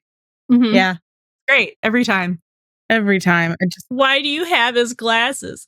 Oh, He sees Buck and he immediately is concerned because I would be too looking at him. it's like, Mhm. what are you doing here? Or, well, You like, what are should you doing be here? safe at Wait, are home. you okay? Because like, A, he's bleeding. B, he knows he's on blood thinners. And obviously he And does then not it's look like, well. where's Christopher? And and it's that like, man wait, looks wrecked. he's so like gentle. Like he's Mhm. not saying anything, but he is like he is nodding and he's trying not to cry. Because he knows it wouldn't be Buck's fault, Yes. but it's also so hard to even think about the idea of what Buck is trying to tell him. Yeah, it's unimaginable. Like there's Yeah. there's nothing more horrifying than that. You're going through the unimaginable. Yeah, right. oh And my like God. We always And to end have- up back here, I know. Hamilton. For Eddie to just be like so patient with like letting Buck try to spit this out, which he's obviously having trouble doing, because obviously who wouldn't have trouble doing that? But Eddie's just like, of course he's kind of like very quiet and maybe a little bit of shock and doesn't want to hear it. Yeah. Because who would? But he's also like giving Buck the space to be able to say it.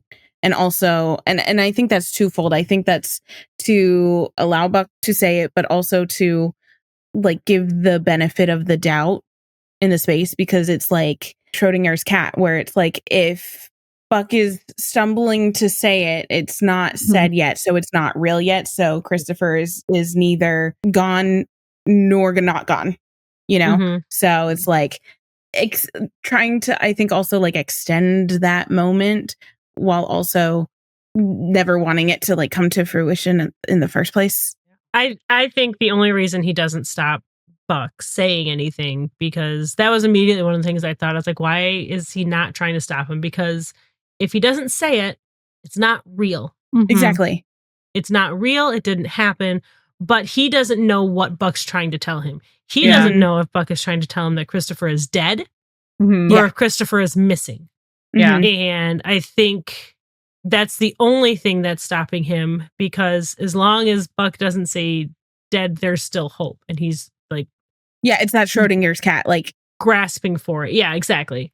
mhm. But I was surprised that he didn't, like, this is a man who tries to shut everyone up, who tries to tell him hard things that he doesn't want to hear. Well, yes. Which is why I was kind of surprised that he Yeah. that he was taking it. And I think so much of that he was just he was in such shock. That too. We've seen time and time again where he would just be like, stop. And that's that compartmentalizing, though, because he's working and trying to separate work and real life Mm-hmm. and be a man. He must be swift as a coursing river. You must also conceal, don't feel. Press, don't break down. How many Disney songs can we attribute to Eddie? Oh, Well, wow. we can make a playlist. I was gonna say. Eddie Challenge Diaz, the accepted. Disney version. Eddie Diaz, the Disney princess.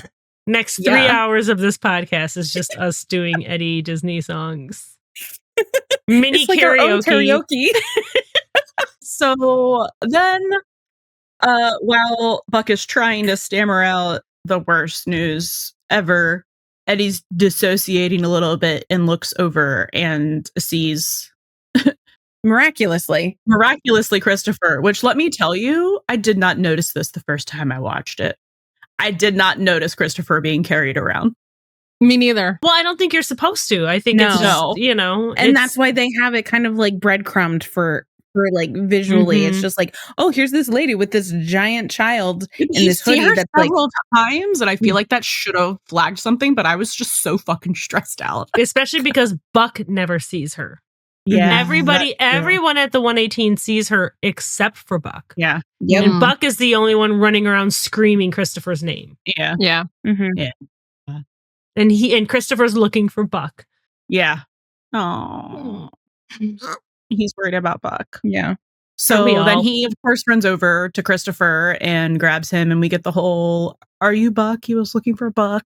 No, And I'm his father. then we have whatever Whatever it is. Whatever it is, when you just hug your son who you thought might have been missing or dead and clutch onto him for dear life while staring Gazing. staring Yeah. at Buck. What? I I don't mean, even like, know, man. I mean, if there's something, it's really disbelief. It's because like he's Yeah. just Mhm. he's already That imagining. Oh, yeah, exactly. It's whiplash because you're being told that he's either a missing or the worst, the unimaginable, and then Yeah. he's just suddenly right there. Okay, I actually have never thought about it this way. I don't know why. Do you think that he was looking at Buck's reaction and that's when he was like, he decided that he loved Christopher the same way? Like he loved him like a parent? I think Like so. kind of saw like his Yeah. own kind of like his like, because that's just not a normal reaction for someone to have, like Buck.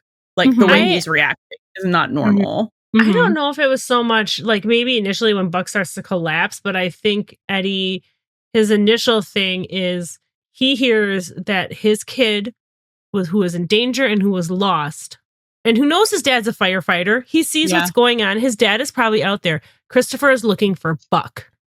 Mm-hmm. So I feel like Mm. that's that moment of Oh. realizing this is someone that my kid trusts. Mm.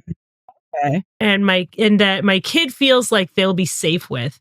And when he's Yeah. scared and when he's in his worst situation, this is someone that my kid is going to be looking for Looking to. Mhm. and knows will take care of him. And I feel like that it was Oh, more man. about Christopher and what Christopher was doing Because it's always Then it about was- Christopher. than it Mhm. was about Buck's reaction, because he already Mhm. knows that Buck loves Chris. He already Yeah. knows that Buck Yeah. will take care of Chris. but This it's is like this is Christopher knowing that Buck will That take Buck- care of him. Mhm.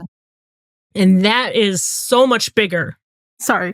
Well, then I feel like this is supposed to go a little bit more in slow burn because when you think of it, I know, but when you take I'm not focusing on the Eddie part of it. I mean, when you take that concept, it's kind of like, well, I guess he does do it, which is the will and everything, and then telling him that you're the only. I know that you love Christopher more Mhm. than anyone. Or yeah, all of the things that he says at the end, like. But I was about to say, I'm like, okay, if Christopher is choosing this other person as like a safe space, Eddie, what are you doing? Why are you terrorizing the women of LA? Mm. I think we could talk about for hours about Eddie and his traumatizing his child through the women of LA. Yeah. It's kind of like Christopher chose his other parent. Yeah. Yes, did. I literally just wrote that down so we can talk about that more. He did. He Yeah. adopted him. So yeah, okay, like, that makes sense. Yeah, I really like thinking about that way. I do think like maybe if he wasn't feeling it then, he was thinking about Buck's reaction later because like he knows that Buck loves Christopher, but I don't know if before this he knew that he loved him like a parent loves a kid. For sure, when Christopher was talking to him about what happened later, Yeah. and this was off screen, Mm-hmm. about everything Buck did to keep Mhm. Christopher safe, How Buck saved him. that is when I think he's thinking about Buck's Mm-hmm. love for Christopher Mm. and how Yeah. deep that went. I think, but in that moment, I think just the suddenness of Buck's panic trying to tell him that Christopher is missing, and then the whiplash of seeing Christopher safe and okay, and then hearing that Christopher was looking for Buck of all the people he could be looking for. Mm-hmm. I think that moment was more about Christopher than Buck. But I do think Yeah. later he absolutely was thinking Yeah. about Buck and and Like putting all the pieces together. Yeah, well, not Yeah. just that, but thinking about literally Buck in front of him in that Mhm. moment and Yeah. like how he looked and how he was reacting. yes. Oh, for sure. Yeah. Oh, That's so interesting. I know we want to move on. I just don't want to move past Eddie's section without mentioning, like, in that moment where he's waiting to hear if Christopher is missing or worse. Mm-hmm. I think you can also see the gears turn in his head where he's like, I just lost Shannon. Mm-hmm. Now I might have also lost my son. And like, if one of the themes of this episode is like searching for purpose, Eddie's entire purpose is Christopher. So it's also like, I don't think it would be consciously like entering his head, like, what would I do next sort of thing, but just kind of like one of those, like, is my purpose for living gone? Because like there would be technically like no one else, because he doesn't have Shannon, doesn't have Chris. What else would he have? I opened up the section saying that, and I know I said it like a joke, but it wasn't a joke. It's like you literally see the will to live leave his eyes. For sure. And that's something, and that is it's every parent's worst nightmare, the idea of losing your child. And that's like, I've talked about it because I have 2 kids. I was like, if something happened to one of my kids, my other kid is literally the only reason I would be able to continue on. Mm. And I have a lot of people in my life that I love and I feel responsibility towards and stuff like that. But there's just nothing, I can't imagine anything worse. And Eddie doesn't have any of that. So yeah, for sure. I feel like Christopher is his purpose. Christopher is it's why Eddie does any of the things he does. It's his motivation for everything. It's why he tries therapy. It's why he tries dating these damn women and getting Christopher attached to them, and then these poor women, kicking them out of his life and traumatizing his son and terrorizing the women of LA. He does everything for Christopher. He just never really talks about what he's doing with anybody. No, even Christopher. Especially Christopher. That's so much of the issue Christopher. too. Yeah. But like, just imagine Eddie's life in the last like couple months. He's lost Shannon. He almost lost Buck. He almost lost Christopher. It's like one after the other after the other. No wonder he needs to let off some steam. That's a lot. That's a lot of like losing and almost losing. Well, he's also he's not that far out from his army time yet either. Yeah, exactly. You know, like he's just like, that's his own PTSD. Yeah, it's just so poor Eddie. It's so much. Just like hit after hit. Give Eddie nice things, please. Not yet. I know. It's just so depressing to talk about him. Make him suffer a little bit more and then give him nice things. Yeah. Let him experience some joy. You know? Let him have the beyond juice. One dance, guys. Give him the juice. He has juice. The juice. I know Meg mentioned the talk at Buck's Loft. I don't know how much more we can say without. I think we have to save that. We got to save that. So okay, we are now about Buck, as if we were always. We are two Buck. Things. We are always about Buck, and we are always about Eddie, and it's because those things are the same thing. That's true. They're 2 men who want to crawl inside each other's skin until they are one person. They want to hold each other in no their homo. Cages, like no yet. In a totally normal platonic way, they want to crawl into each other. So Buck, bereft, and bemoaning. Buck, bereft, bemoaning. I was trying to do the alliteration. Buck, bemoaning, and bereft. Buck, bereft and beside himself. Our man is going through the horrors. Different horrors than he has already gone through. I think he would have preferred the other horrors, like, by far. Absolutely, he would have. Yeah. Which is saying a lot. Yeah. So, as we've mentioned earlier, basically this whole episode. Yeah. Do we all have carbon monoxide poisoning, you guys? You guys? Which would be really impressive, seeing as we're in 4 different locations. Would be. No, it is Mercury retrograde. It started today or yesterday. Yesterday. Yeah. I mean, I told you it was. I was pretty sure. Always tell. I know, because you're ruled by Mercury. It's very unfortunate for you. And I always end up going. Anyways, so our friend Buckley is just yelling his lungs out, trying to find Christopher, and it's not going well. And he's seeing him everywhere, or he thinks he's seeing him everywhere, and it's not him, but he's still like helping people, and it's just like, because he's Buck.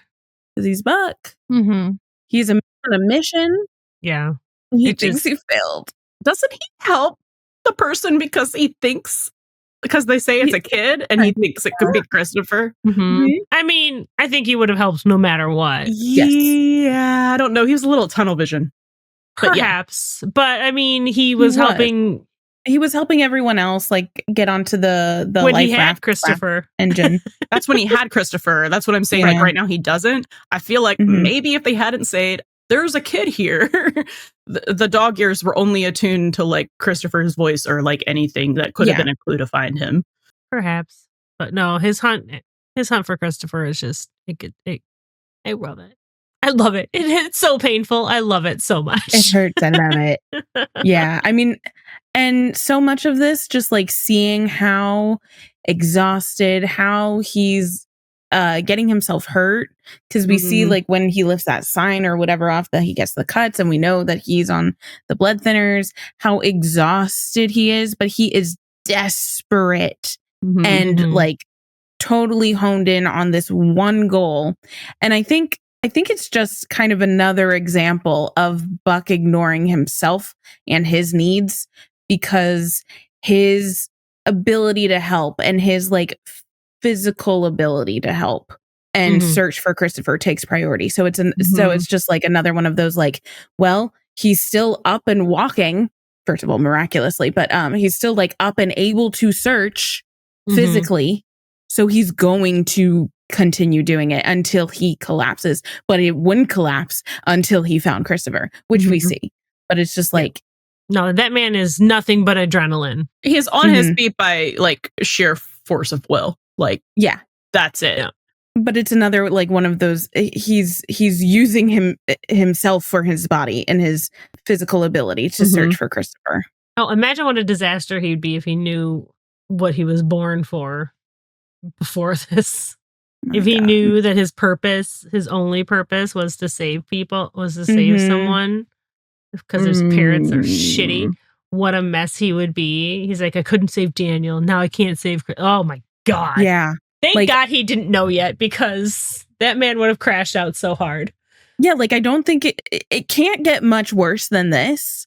Yet somehow with that knowledge, somehow it would be. Yeah. Right. And it's like, and that is saying a lot. He would tie it to his own self-worth more than he's even already doing it, because because he can't help it. Yeah. You should mention that, because I know we're definitely going to see more of that going to ending season 4 anyway, because he does find out before the whole shooting. And then when he has to break the news to Christopher. Yeah. Because then, that's when, like, even with that news, then he's like, he treats himself more as expendable. So then he would just push himself even more and he's pushing himself like as hard as I think he can. In this instance, like he's doing literally everything he can do, everything in his power, and maybe a little more. Like, what more do you want from him? For all of that to come up empty-handed. And I think him going to the VA, like going to the VA hospital. And I think part of why he doesn't want to tell Eddie is because in his mind, telling Eddie is him giving up. Yeah. And Buck does not give up. He never gives up.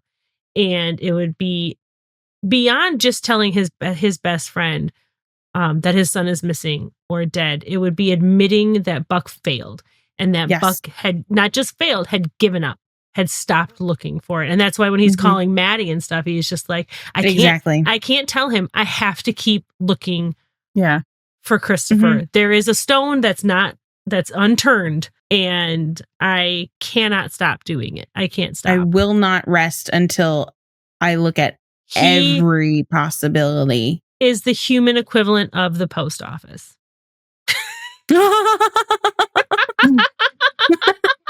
Wait, that's actually incredible. Oh my god. No, that's actually, Meg, that's kind of genius. is. And that's why I'm the guest star. You're a star, baby. No, that's so true, because he would not give up. Yeah. Until his body Ever. literally gave out on him. He would run it. He would run his own body into the ground before he gave up. So when he gets to the field hospital, he checks to see if Christopher is there, and they say, no, check the black tent. Right? And like, that's when he calls Maddie, because he's crashing out. And I think that was made worse because of his whole experience with the black tent in season 1. I was going to bring that up. I'm so glad you picked up on that too. I really think that like that was a traumatizing experience, and because like he did that favor for Abby, and it was fucked up of her to ask him. Anyway, of course it was. And just your eyes. I know. I don't think they could have gone further back in your head. No. But anyway, because he did that for Abby and found the person there, I think that's just in his head. He's just like, well, if he looks there, Christopher's going to be there. I think it's the same Schrodinger's cat. Like, if he doesn't look in the morgue, then Christopher's not in the morgue. He's not there. Yeah. Yeah. And I really thought it was an interesting kind of callback to 104, which was worst day ever. And I know, right? Until because it's just like that was so early on in Buck's career as a firefighter, and his first like major emergency like that. And it's just like he didn't have any personal stakes in that one. Because he was doing the favor for Abby, so he already saw like how it affects other people, but he never really, the shoe wasn't on the other foot. He didn't really, I think, have the wherewithal to necessarily put himself wholly in those people's shoes. And it's just like, yeah, it's so much worse when it's like your emergency. Yeah. For sure. So yeah, instead of checking, he calls Maddie, and because he's crashing the fuck out, and I think he's literally getting to the end of like where he could physically push himself, but he's like, I need to, because I can't check the tent. Like, what are the other options? And then in the middle of Maddie trying to like speak sense to him, he sees Eddie and hides. And it's like the most heartbreaking thing ever. Yeah. This was my favorite Maddie scene of this episode for sure. Yeah. And possibly the arc, that and the one with the dude in the attic. Yeah. That one I really love. I think Jennifer Love Hewitt just did such a good job in this scene of being like, he's his father. Like, yeah, you have to tell him. It's not about you, Buck. And I think in that moment, like, Buck is so wrapped up in his own grief and pain that I think it's hard for him to see that. He can't he doesn't want to bring think Eddie about it in into another perspective. Well, he doesn't want to bring Eddie into this nightmare that he's living into. Exactly. He wants to. And he's doing that to try to protect Eddie. And it's coming from a place of love, but it's also like, you're going to have to tell him. Yeah. And I thought it was really interesting because like, I wrote this the other week and I said, this is like the only time he ever outright hides from Eddie in avoidance.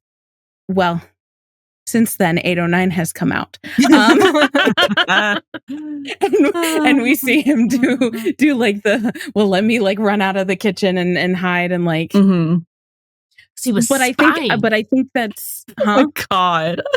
Because he was spying. Because he was spying. Yeah. But I think even with that new knowledge, I think it is very interesting that now we have a little bit of a pattern, right? It wasn't just one instance. Now we have it kind of happening again. The circumstances are different, obviously, but it's Buck hiding from Eddie because of something that he doesn't want him to know. And it's like how, well, in 809, it's a little different. I feel like they're tangentially related. Like, I think yes, not like directly, but no, but like subconsciously, I feel like, I don't know if Buck was even thinking about this, but like some part of him was probably like, as soon as I tell Eddie, that's it. Yeah. Like I lose Friendship him. over. I lose him, right? Mm-hmm. And then when he's hiding, he's like, I lost him, and apparently I don't mean anything to him. Mm-hmm. Yeah. Yeah. Yeah. Yeah. I think that is the connection. It's the fear of losing Eddie. Mm-hmm. Or the fear of having already lost him once he faces the reality of the situation. Yeah. Mm-hmm. And those are the only times he hides and he avoids like this, when he is afraid of that loss. Ooh, we're so smart. Mm-hmm. Sorry. How hard could it be? On Boys back. do it. So then he's still trying to hide, but Eddie sees him. And then he's left with no choice. And he's trying to tell him, but like Buck can't even say it. And I don't think he's even stalling. I just think he like literally can't get himself to say the words. No, for sure. And he can't make himself say the words. And he's just like rambling on what he's probably been saying in his head all day, which is like, I had him. Like I had him. Like, how do you even... he wouldn't have even practiced in his head of what to say, because that means that it would have been one thing or another, right? Yeah. Like, it means it would have been real. So I don't think he even like, okay, this is what I'm going to have to say to Eddie. No, it's just like he can't comprehend it. And let's be real. I mean, if Eddie hadn't spotted, if no one had spotted him, he would have kept looking until he wouldn't stop. Yes. Yeah. Which wouldn't have been that much longer. True. I know. Yeah, he was kind of at the end of his rope, his stuff there at that point. Yeah. But yeah, I don't think he was stalling. I think he couldn't get the words out because it's unthinkable. Yeah. Mm-hmm. And if he does speak those words into existence, and then that's really like, I guess that feels to him like giving up. Like that's it. Yeah. Yeah. Yeah. And it's solidifying the fact that he failed, that he gave up, that Eddie doesn't have a Chris, that Buck wouldn't have an Eddie. Or a Chris. So like that domino effect of like speaking that into existence just makes all of it too real, and can't deal with that. And on top of it, who wants to give someone the worst news of their life? I know. Like, who wants to be responsible for that? Even outside of the Buck and Eddie and the buddy of it all, like, who wants to be the person who has to give that news to anybody? Like, and we've seen that before in the show. I think there were a couple episodes, namely, I think I'm thinking of Haunted 207, where one of the themes was like next of kin sort of thing. So like Athena went over and told the wife that the hiker had actually passed away. And I think that was the one also where Hen was dealing with her dad. So a bunch of that stuff. So like we've seen that in the show, and it's tough. That's so like not even covering it. Yeah. But those were people that they didn't really like know. So then, Eddie sees Christopher, he goes over there, and then Buck finally sees Christopher, and like the rest of the 118 see Buck, and he's just like, he doesn't hear or see them. Not at all. No, like Christopher is the only thing that exists in that moment. And it's just like the pure relief and amazement and like astonishment, like flooding his face is insane. Mhm.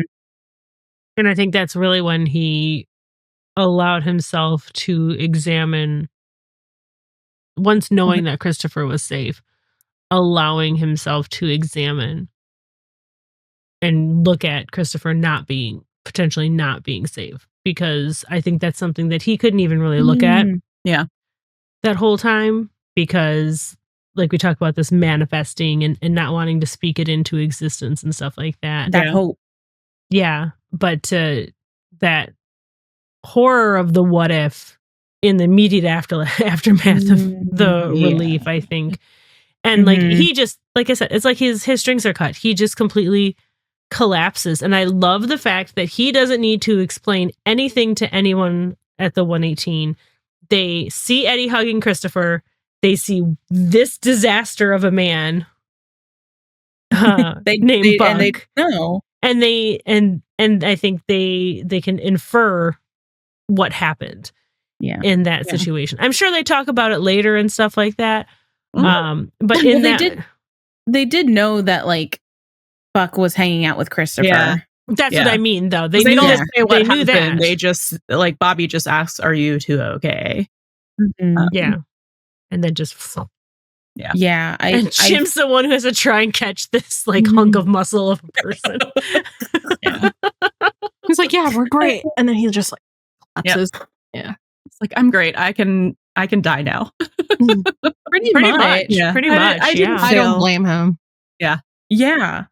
Like, I think you're absolutely right, Meg. I think he kind of collapses as much in exhaustion, injury / blood loss, relief, but also like just the terror, like letting the terror of everything that kind of just occurred kind of like wash over him. So that trauma. Yeah. Oh man. And like, also, can we just say the acting in this scene? I mean, the acting for the whole thing, but like particularly the scene between Buck and Eddie is so good. Like the way Buck is stuttering and stumbling and can't get the words out, and the way Eddie is just kind of like letting those words like start to wash over him while also trying to maintain any semblance of composure, which is like rapidly deteriorating with like the tears in his eyes, and just it's the amount of visceral. The amount of things conveyed with like very little words and just the really small nods that Eddie's doing, and like bringing his lips and like the whole thing of him. They're both trying to just hold their lives together with a really frayed rope in that moment, and it's so good. I live for it. This is the angst I live for. So the next time we see Buck, he's sitting at his dining room table doing something, I don't know, with a Corona. He's like dissociating, but also like looks very contemplative, but like I don't know like what's going through his head. Like I watched that I was wondering several this too. times trying to think about it. I was like, is the voiceover literally what's going through his head? Is that what's actually going through his head right now? I think that's too self-aware for him right now. I know we rag on him for not being self-aware. I think he's pretty self-aware. Yeah, he's not self-aware. He's not self-reflective. He's never not, reflective. He's not self-reflective on feelings. On him. Yeah. For Eddie. I think it's one of those things where I think he got home, took a shower, tried to have a beer, because we see a beer next to him and it's the morning. So my guess is he sat down to have that beer and started thinking about everything that happened, because he didn't process any of it while he was going through it. And I think he's just running through scenarios probably in his brain in a lot of ways, and just kind of trying to wrap his head around what happened. Like not just what happened to him, but what happened in general. And I don't think that man slept. That's my thought No. process. I think he sat on that chair and he was just like, I'm going to have a beer and I'm going to decompress a little bit after they let me out of the hospital. Okay. Now that you said that, maybe he's thinking about all of the ways that this is what I would do. Think about all the ways that he could have correctly gone about yesterday. Mm-hmm. Oh, to yeah. like It's avoid like what having happened. it's having the argument with your like in your head after it's already happened. Like, this is the right answer. Mm-hmm. And him thinking about all the different ways that he could have. And he still sees himself as a failure at this point. Yeah. He still thinks Chris he is failed. alive, but he failed. Yes. Mm-hmm. And Chris is alive in spite of Buck. Yeah. Not because of Buck in his head. Mm-hmm. And I think that's the kind of stuff that that's the shit that would keep me up at night. And I'm not as like the same person as Buck as some people on this podcast are. You mean at the beginning of the podcast when I said we're 80% the same person? I know, yeah. That's what I was bringing it up. I'm bringing it back around. Full circle. But that's the kind of spiral that I would also be going through as a fellow Cancer. That makes sense to me. I kind of think he would probably be thinking as much of like, well, what could I have done in that situation, as much as he's probably thinking, what if I actually took Chris to the movies? What if we went to the zoo? What if we did literally anything else? And it was just like they had to go to the pier. So I think he's also like churning that over and over again. And like that's just so self-destructive. He's writing fiction in his head of all of the different scenarios and like how they would have played out. And he's not doing it in a way to like escape. He's doing it in a way to like self-flagellate. Further blame himself. Because all of it is his fault. He didn't take Christopher somewhere else. Yeah. He did like He everything. doesn't deserve to feel good about the fact that Chris is okay. Right. Yeah. Until finally Eddie comes. Which I can't talk about most of that. I can't talk about most of that until slow burn in a couple minutes. I did really just want to point out. I'm sorry. It's insane. No, there is almost no way you can talk about that outside of like the slow burn. I did just want to point out one thing, which is the very last thing that Eddie says to him before he like closes the door, which is thank you for not giving up. Because that's Buck.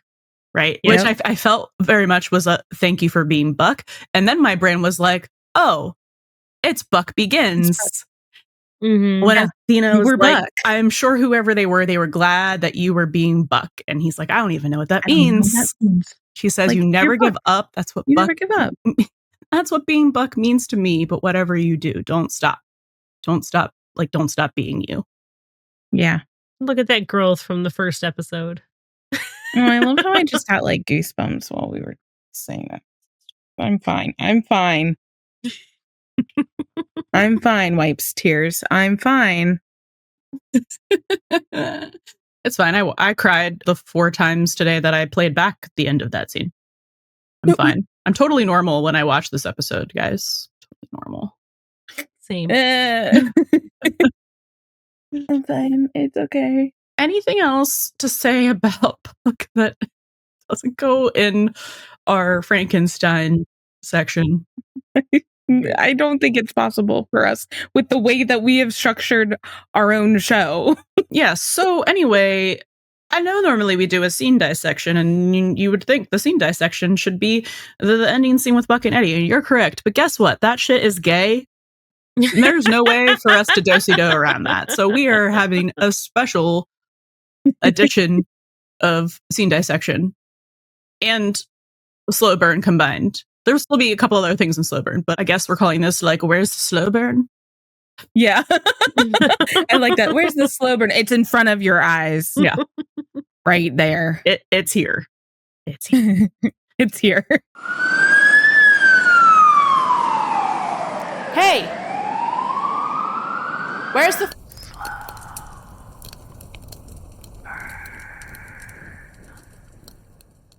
All right. Well, first and foremost, Because I couldn't talk about this where I would normally talk about Needledrop because it's gay. Is Syl's favorite song? Number one photograph lover. God. Photograph by Right Ed here. Sheeran. And I'm sure that if you're listening to this podcast, you've heard that song. But just cause we're gonna go over a few of the choice lines, and specifically the ones that are playing when we start looking at Buck, because it starts playing when we start hearing Buck's voiceover, but we don't get to Buck until the scene in his loft. And It starts playing when Maddie and Charlie are at like the Yes. memorial, I think, right? yes. So it's like contemplative already and just kind of like, Mhm. okay, let's heal. Uh-huh. Let's wrap this sucker up. All of these lyrics, so fucking applicable to Buck and Eddie. Mm-hmm. So applicable. There's no way that this can't be on purpose, man. I'm so sorry. I know that you guys earlier were like, this stuff wasn't on purpose. Okay. Explain photograph here. Explain this The part editing? of photograph happening right here while this part of the monologue is happening. When we get to Buck, the lyrics are, when I'm away, I will remember how you kissed me under the lamppost back on 6th Street, hearing you whisper through the phone, wait for me to come home, and then Eddie knocks on the fucking door. I love it. To be clear, I said Bosco wasn't. Bosco? Wait, what? Lino wasn't the part where they're like that. Never mind. What? I'm Oh, just okay. I'm defending my honor. Oh, the Lena wasn't intentionally like There to highlight the The Mhm. differences between their The relationship. weird- Okay. Yeah. All that right. wasn't I rescind intentional. it. This This stuff- one. I rescind This it. is very 100%. intentional. Yeah. Okay. We're all very aware that this is intentional. Because every part of making TV is intentional. Just by nature. But like when you're in post-production, that shit becomes even more so. When you have the music playing certain lines and then it stops. The specific part of where a song is playing when a specific part of a scene is happening, super and fucking it's intentional. No, Um, it definitely pinged with me when the first time I ever saw it, when it first aired. And I was just like, especially the wait for me to come home and then Eddie, then the knock at the door. Uh-huh. And I didn't know who it was going to be at the time. Yes. But then when it was Eddie, I was like, ooh. Ooh. Ooh. Yeah. So I will say two things. The first one is that almost the rest of this song, I think specifically the verses, all the verses contain the word love or lovin'. The outro and the chorus doesn't. So what we get is the outro, which is like a little combo of what the chorus would be. They could have gone with the word lovin', which they did. Actually, no, the rest of the shots that we were getting, other than Big Sister Maddie, with not her actual brother who almost bled out. So this was a choice. This was a choice. Where was I going with this? Oh, would have been romantic. So I think it's worse though, because they picked the only part of the song that mentions kissing. It's a very romantic song. It is a romantic song. But yeah, so the fucking, I know it says wait for me to come home a lot in the song, but just the way that they had it. Specifically with this verse where it's like, I remember how you wait for me to come home. It's like, it's that explicit bringing in actionable romantic things rather than familial love, platonic love, because you can talk about love in the other verses in any way, but this is how else are you going to take that? Exactly.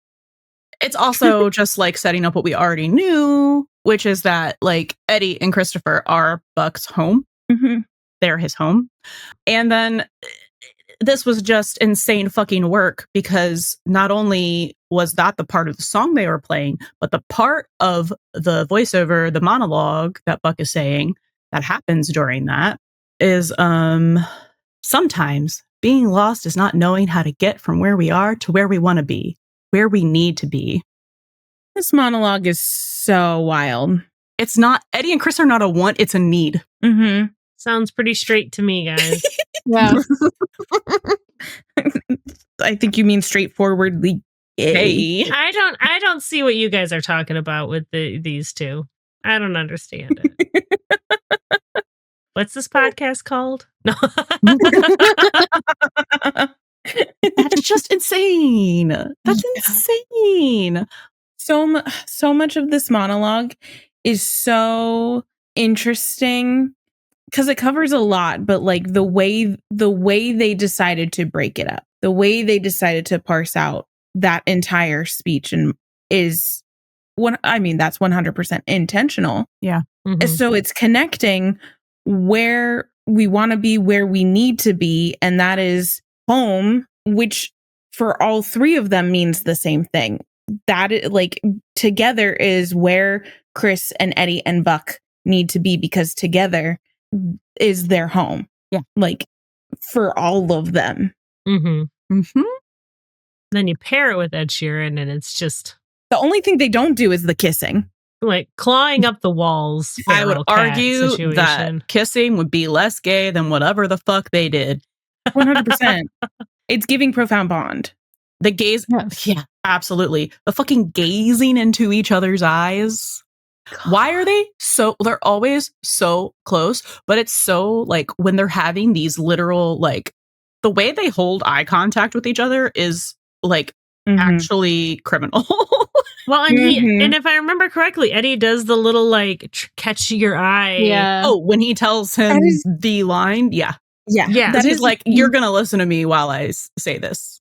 Like that's so romantic. That is one of my favorite things about this entire scene. And this entire scene is like insanely amazing and enjoyable to watch. But like that moving to maintain the eye contact. We already saw when Buck was trying to tell Eddie that he lost Christopher. I mean, Eddie was like direct eye contact. I forget if Buck was like directly eye contact or if he was like looking around and like Eddie nervousness. was avoiding eye contact. Yeah. Oh, that's right. When Buck was trying to tell him about Christopher, he Thank was you. looking anywhere. And but- that's why he saw Chris. He was like looking at him and then nodding and then like looking away and then like would look back up at him. Like his eyes were flitting all over the place. yeah. Mhm. And but you're right. That's why he saw Chris. So it is interesting that there's such an emphasis on maintained eye contact, even when the other one looks away, even when Buck is trying to escape that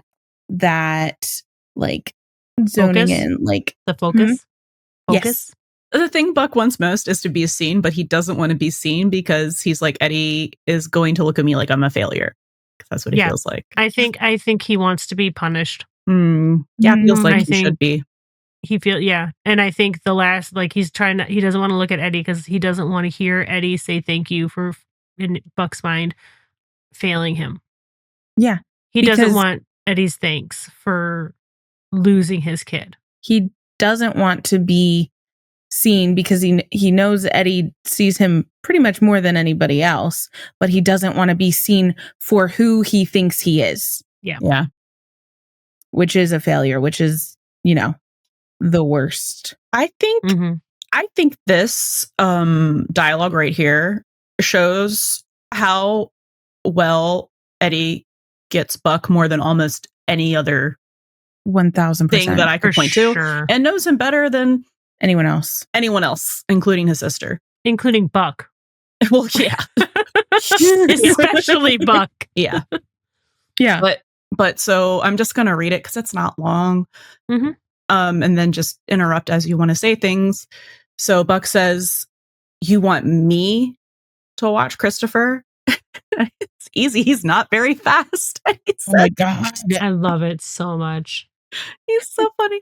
Between the two of us, he's never built anything that really looks like anything. He just kind of He's such a bitch, and I love it. His ears work perfectly. Right there. It's right there. I could just hear Christopher if he was a little older being like, yeah, you don't really cook anything that looks like anything. You just stand in the kitchen.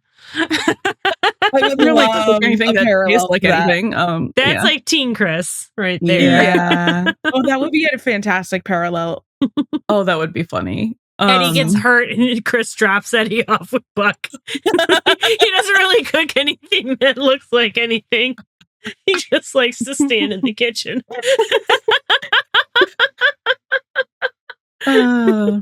So Buck is avoiding any of the funny things that Eddie has said, Which are actively hilarious. they're actively hilarious. But he goes after everything that happened, and Eddie's like, "A natural disaster happened, Buck." Thank God. And Buck's like, "That's no excuse." And his Eddie's like, "That's no excuse. I lost him, Eddie."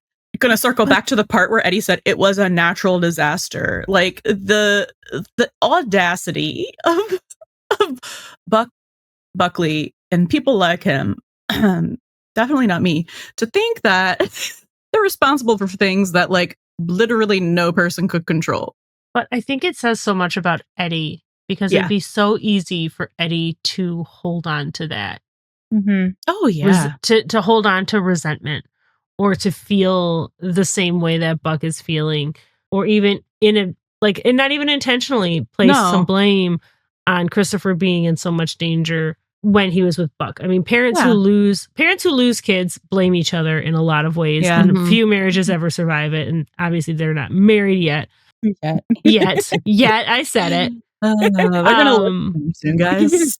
We're gonna stand by this too. Yeah, but his ability to come in there and not only make light and make jokes and stuff like that to try and help stop Buck's spiral, but to in his own brain believe it. Like he's not just saying this to make Buck feel better. Yeah. He feels it and he believes it. And that's what makes Buck able to even try to move on. And I think that says a lot about Eddie's character as just a person. Yeah. I think I know myself well enough to know that would be really difficult for me to do. And then, and just able to, first of all, I cannot believe this man is able to leave his child the next day. Like, I would call in sick, but I understand. But I think the fact that he believes it is what's the most important part of it. And it's, like I said, it speaks a lot to who Eddie is as a person, that he's able to reassure Buck that it was a natural disaster. And Buck, you're not God. Yeah, exactly. Yeah. And like Eddie is the type of person who also like treats him with grace and gentleness, because he knows that Buck, like, internally is like literally beating himself up for what has happened, that he just needs to make sure like he's made that connection that, one, it wasn't your fault, and to reassure him that, well, yeah, that there's no one else that he would trust his son with more than Buck.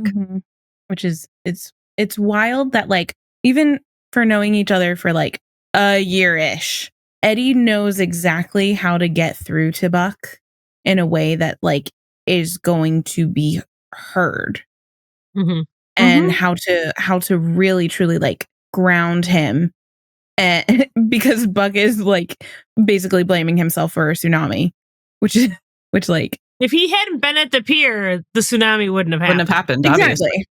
It's because he was there. Like the tsunami was after him. I mean, a lot of things are after him. I mean, His imagers, like, loves him.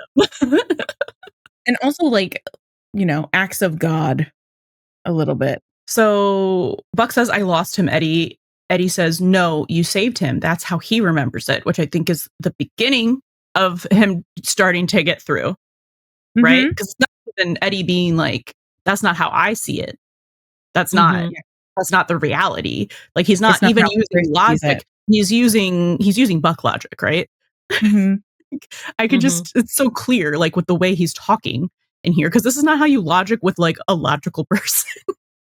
How you logic with an illogical person. Yes, exactly. So Buck says, "I lost him, Eddie. No, you saved him." That's how he remembers it. Then tender music starts playing. And do you know how I know that? Because the transcript of the captions say tender music.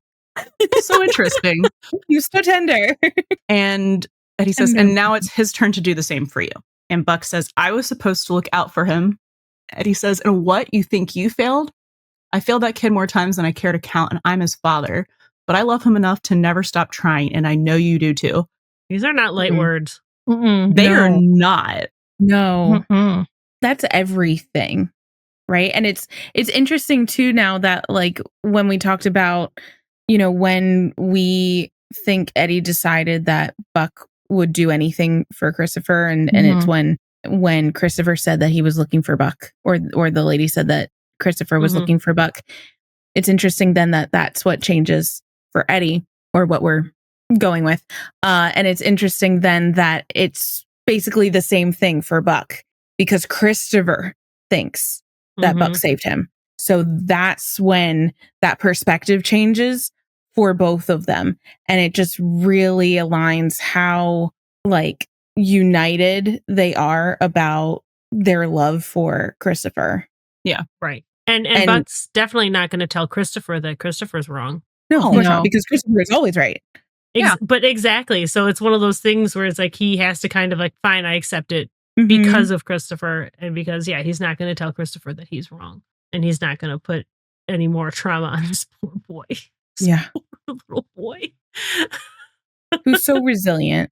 Like Nemo. He'd rather get crushed by another fire truck than invalidate Christopher's feelings.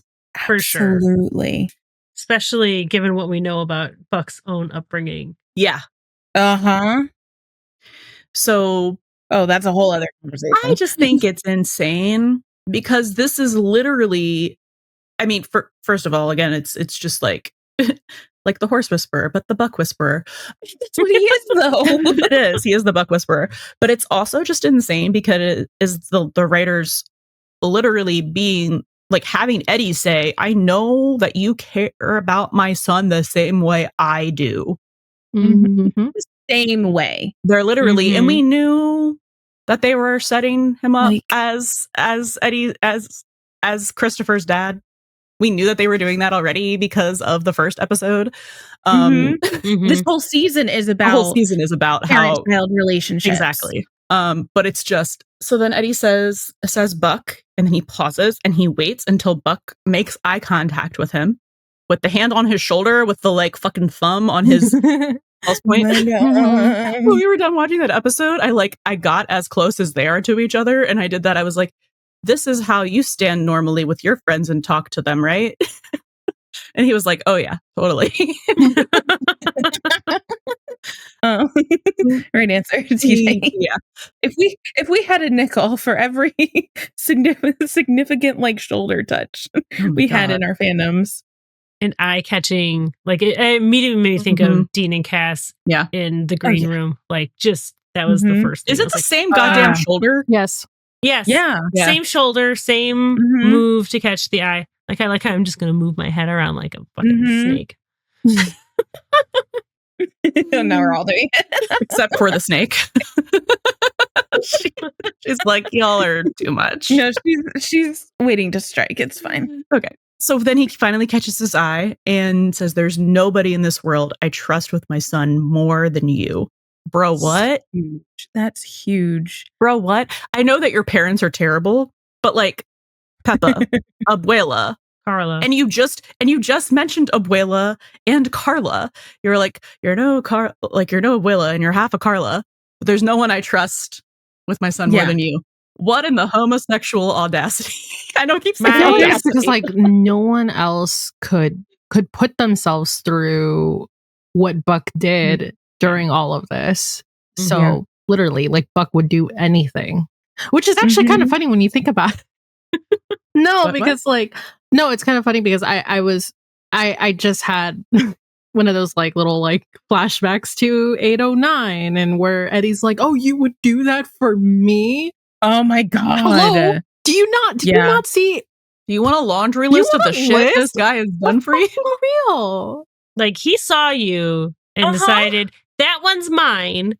I'm going to insert myself so deeply in this man's life that he can't leave me. And I feel like that's what Buck's whole thing was. Like he got so close because he's like, he can't, if I'm so intertwined in their life, he can't leave. Mhm. Oh, now I made myself sad. And then again, he says, "Thank you for not giving up when he leaves." That's the dialogue. But then, we get the last line of the fucking voiceover because there wasn't enough before this. Mhm. No, there wasn't. The last line is after Eddie said all of this. A few choice words can sometimes be the life raft that gets you home, to be seen, to be found. Isn't that what we're all searching for? Best friends. Oh my God. I mean, What do you mean? What does it mean? It's like a double rainbow. What does it mean? Few choice words can sometimes a be the double life rainbow. raft that gets you home. To be seen, which we keep saying is all Buck has ever wanted. And I started this whole section saying Eddie sees him more than anyone else does. And Buck we've knows said that since season Oh, one. yeah, we've been saying that. But like I meant just specifically here, like in Yeah. the context of the voiceover in this episode. But yeah, we've been saying that forever. To be seen, to be but also- found, because he felt lost. Because he's been feeling lost. his whole life, Yes. especially with what we know now of how like transient he was Yeah. looking for that home. And additionally, the mention of the life raft right after he and Christopher were clinging on to that fire engine in that literal and metaphorical sense. But it's like, it wasn't just the fire engine or the idea of firefighting that is the life raft. It is Christopher and Eddie that are his life raft. Because they are his home. So like by clinging on to one of them, he finds his way back home and vice versa. Yeah. So it's like all of that tied together. The life raft, which was him and Christopher waiting for them to come home, with the song, with Eddie and Christopher again. Like, Well, and I don't know how they wanted us to take this otherwise. Well, and then with the Christopher, like, but that monologue can apply to Christopher too. Like Christopher being found, Christopher finding his home, Christopher seeing Buck as home, because that kid walked in and just got back, and he just walked into the house, got comfortable, and he just started playing video games while his dad's making fun of him and his Lego abilities. but it does bring in that they are all a family. And they're all interconnected with each other, even beyond how Buck views the 118 as his family. They are separate, a separate entity. Yep. It's not just the 118 family. It's Eddie and Christopher and the 118. So I'd like to draw some very quick parallels to that last line, specifically in 518. Oh, Ravi says, "Isn't that all we want in a partner? Knowing that they have your back." And I think it's later in the episode, or is it earlier? I haven't watched it in a while. Buck says, "So every day is the best day ever. Is that really love?" He's talking to Maddie about like her and him dating. Yeah. Right? Shouldn't it be when you're at your worst and they're at their worst, you have every reason to give up and you still decide you want to try again? Yeah. This is you don't find it, you make it bullshit. It is. Absolutely. These motherfuckers. And this is how I know that Buck never self-reflects, because he's literally saying, this is what I think love is. This is what I think love is. And then that fucking monologue voiceover, which like, I think is, I don't know if everyone thinks this, but I think in this show that the voiceover monologues are the character's internal monologue that they're saying. So yeah, for sure. Kind of like you're reading a book, that kind of internal monologue. Yeah, exactly. So the fact that like he in my head, he thought this in season 3 about and doesn't about connect Eddie and Chris, and then says this like 2 years later, and there's just like no dots are connecting. Well, between the you don't find it, you make it, and then this, and then that. That's insane. It's like, no, he really didn't connect shit. And I think he's the one that says to Eddie, intentionally it's not. like the universe is screaming at you and you refuse to listen. Bro, I'm going to need you to look in the mirror. Your own advice. Look in the mirror. I think that's a thing that he's just never let himself examine. I know. Mhm. You know, like No, he doesn't let himself examine that, and like in a different way that Eddie doesn't let himself examine certain things. That's too risky for Buck until I think we get to nowabouts where Buck might be. I don't think he can avoid it anymore. No, Not but anymore. but yeah, I don't think any of us can avoid it anymore. I don't I don't understand how anyone is closing. I don't Me understand. neither. Anyway, Truly We're so shocking. close, y'all. Yeah, and I mean that's just like, come on. And we'll talk about it when we get to like 518, but that whole quote about like, you know, knowing someone has your back, like literally what Buck and Eddie have been doing since Eddie showed up. And Buck has 12 minutes continually, after he showed up. yeah, he had to throw a fit for like a teeny tiny bit. But after that, it's just like Buck has been showing up for Eddie and for Christopher in every single way imaginable. And like in every way, even in ways that like neither of them could have imagined. Because like who could have imagined a tsunami? Nobody. and I think that's so well paralleled with Bobby and Athena, and how Bobby and Athena are always showing up for each other. And I think it's less so with Hen and Karen and Maddie and Chim, just because they're not both first responders. I know like dispatchers, first responder, but it's different. It's different. Yeah. I think the dynamic of their relationship professionally as well as personally, the parallel between Athena and Bobby will do anything for each other. They will kill, they will die for each other, and that's been established. And it's always next to Buck and Eddie will do anything for each other. They will kill for each other, they will die for each other. And it's not to say the others won't, but I think the easiest parallel that we can see with so much of that, like always having your back, is Athena and Bobby, especially when it comes to like dangerous situations. Yeah, because it translates so easily from on the field to their personal lives, which we don't get as much of with Maddie and Chimney. We get that with them in a different way, but it's not exactly like Maddie's not usually able to be out in the field. She can't Chimney and for Chim the same way Chim can for her, and that's not like a dig at them. It's just, you know, I mean, we just watched an episode where Chim had to show up for her because she got herself into some shit through dispatch, but it's not. She's not in the field. No, like and I think that's kind of where the big change is. Not to say that there aren't plenty of parallels with Maddie too, but there are. But I'm like specifically thinking about more like in the friend to lovers way. Yeah, I'm thinking about the episode where, is it the same episode? I think it's the same episode, right? Like Eddie gets shot, Bobby gets shot, and Buck puts himself in the line of fire under just a like truck Athena that he does. got crushed under to save him. And then Athena is like, give me fucking turnouts and I'm going to walk into this fire with a man who's like waving a gun around. It's the same thing. Yeah. Freak for freak.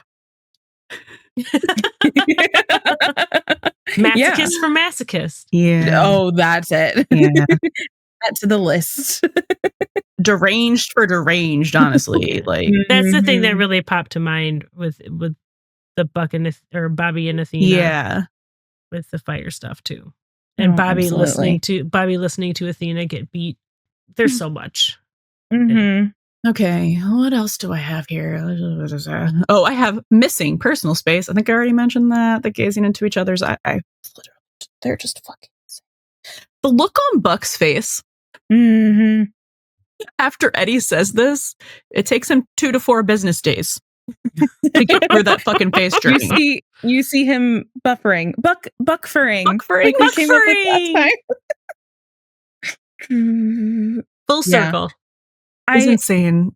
I also like, can I just say the like that entire scene, obviously, but the blocking and the lighting for that scene, it's so gorgeously lit. I mean, I think the Loft just like lends itself very well to really lovely lighting to set the scenes. And we've seen this we see it time and time again, but like the way the sun is coming in and like illuminating Buck's face and his eyes, but you also like, again, with the makeup department, you see like all of the shit that he's gone through, like all of the injury that he's sustained, you know, killing himself over to try to find Christopher and to just like have Eddie like direct eye contact with that as the light is streaming. I don't know. I think the lighting is beautiful in that scene. Yeah. I don't know what else to say other than like, wow, pretty. It's so soft and it's so different than the lighting we've seen throughout the rest of the episode too. It's that calm after the storm kind of romantic lighting. It's very romantic lighting, and just I wasn't kidding. That's literally romantic lighting. Yeah, and like just like you said, shining on Buck's face and everything like that. But and I think just when you look at we talk about feeling like he's home and the warmth and all of that, and that lighting in that scene really it's reflects very golden. that. And compared to the starkness of all of the other scenes, even the daytime scenes that we see Buck in. Yeah. And that it's a lot harsher than kind of what we're seeing. I guess also too, like it's really like visually bringing Buck back into the light because he has been in such a dark place mentally. I mean, he still kind of will be, but like but there's just only like, so much an 8-year-old can do. I know, but with like the whole him being in like this really depressive state after his injuries and not being able to go back to firefighting, and then it's like, I guess we could say like the darkest before the dawn sort of thing with Buck and Eddie finding each other at the field hospital and like having to almost say the worst thing imaginable, and then it's light again. So it's like it really is, I think, like you said, Meg, the calm after the storm sort of thing, and it's Buck being enlightened to one of his life's purposes, which is the home that he's created between himself and Eddie and Christopher. Just good lighting. I'm a sucker for good lighting.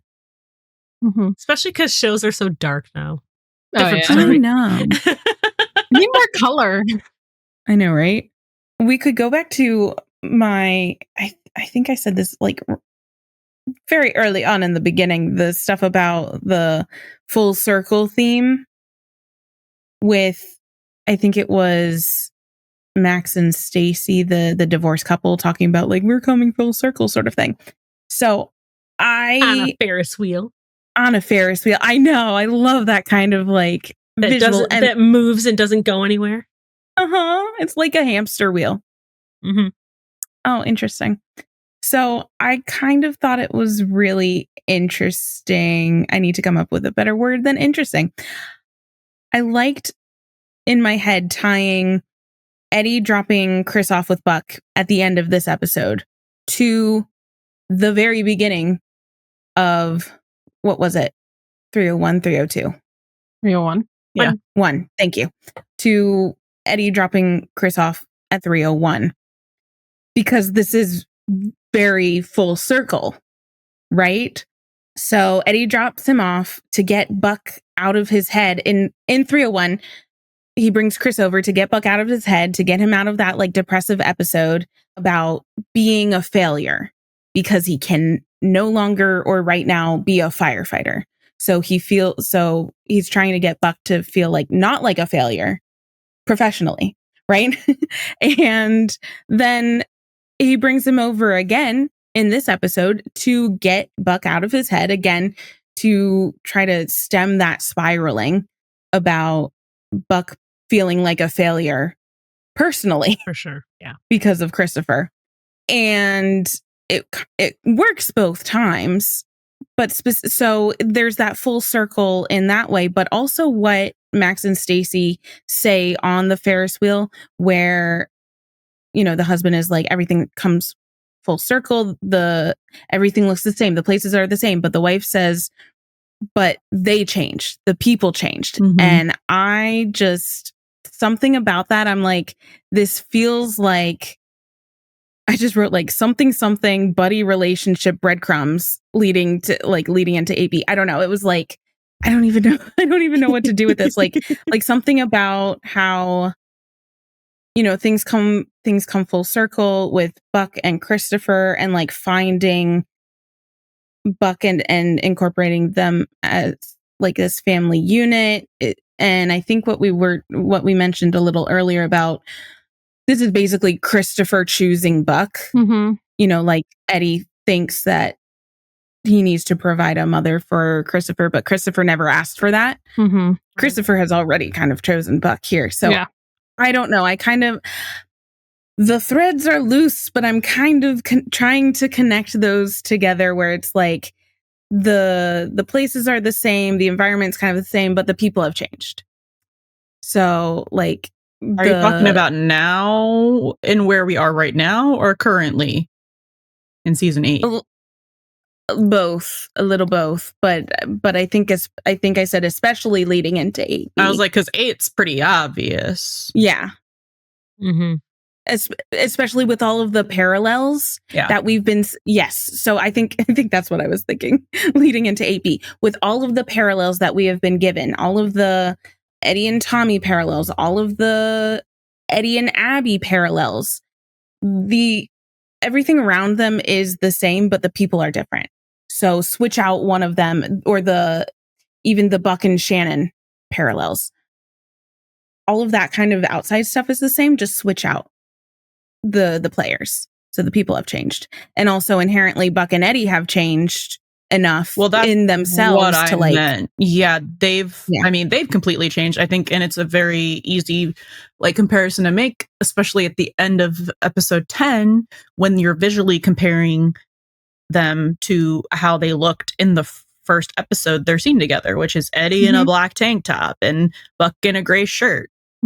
Right? So that's like their very first confrontation, and this is their most recent confrontation to us, because we just watched that a couple days ago. And they're different people. They're both different people than they were when they met.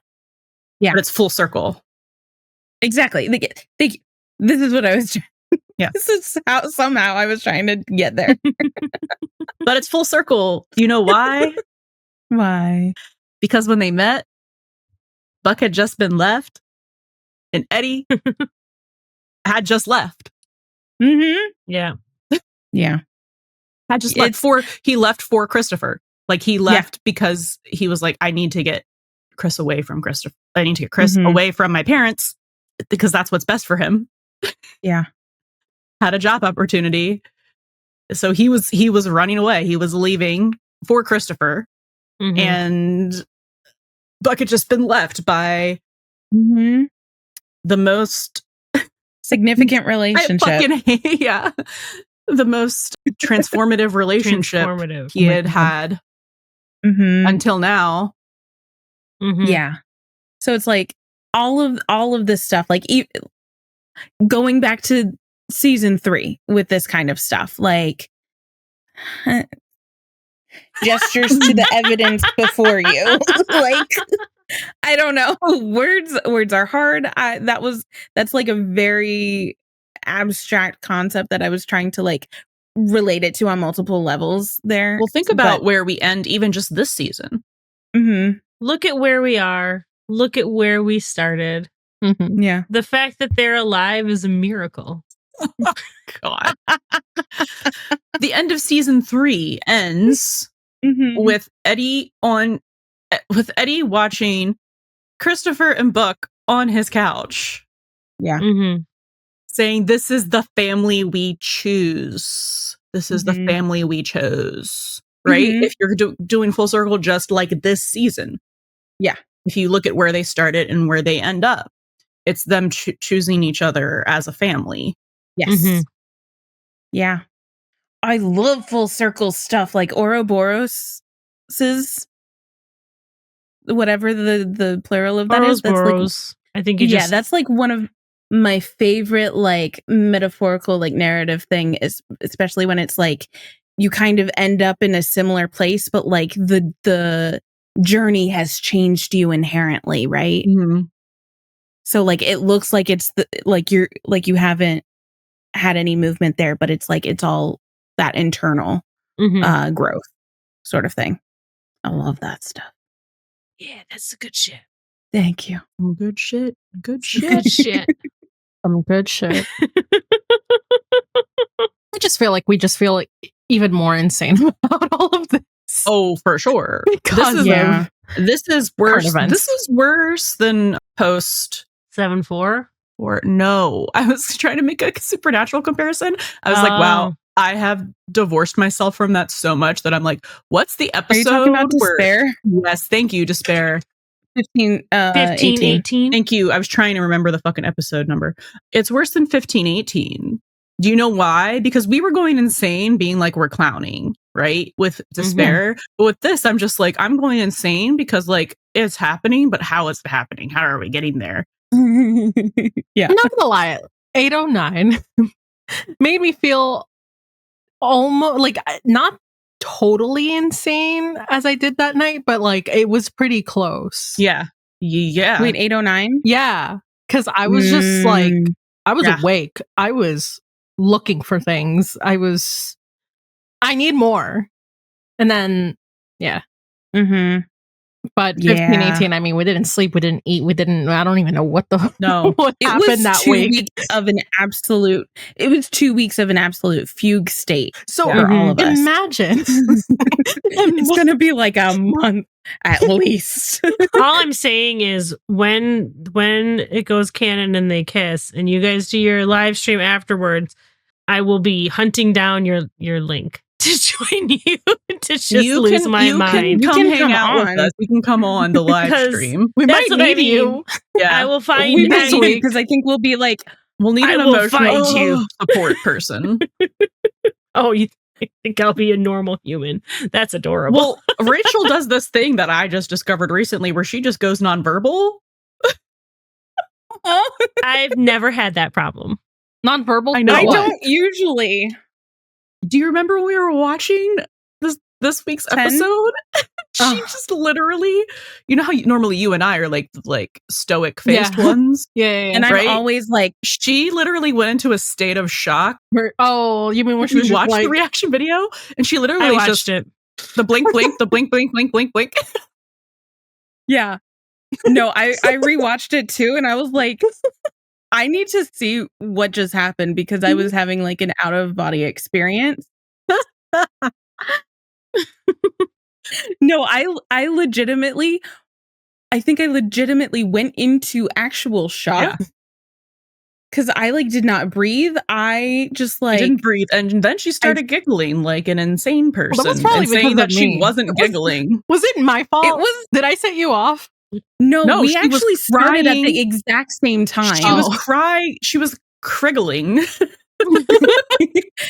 I think it's because I think we both started like going hey, hey, hey, because like we were all just so silent, and I was like trying to regain I some like dissociated fully. I was just like, yeah, and I looked up, and you were both kidding. we were all silent. So I think Syl and I just started doing like the awkward laughter when there is silence, but also I was trying to like regain some sense of like higher mental functioning because I swear to you and I looked at the timestamp. It was a full minute. I didn't move. The only thing I was doing was going like this. The rapid blinking. Blink, We should turn blink, that into blink, a GIF. blink. It'll make No, its it rounds. was like, and it was kind of really interesting. And I love that we record ourselves now because I'm like, I've never seen me react that way Yeah. to something. No, also the thing that I do, it's like I feel like I'm mentally in that character's head and it's like happening to me. The thing I'm just like, you did the thing. You did you had a physical reaction. Meanwhile, I don't know what I would have done had I not remembered Oliver Stark dropping the spoiler. Because I went, no, what? No. And then I stared for a minute and then I was like, oh, he said he has a scene with Maddie. He said he has a scene with Maddie. She's fine. She's fine. Did not even enter. I know. Like the brain space. And And I thought that was really funny because like, Han, you were being like really expressive. And then I was just like, I enjoyed watching you guys be annoyed that it might be dragged into a third episode. And then, because you're like, there's only 5 minutes left. What's happening? Yeah.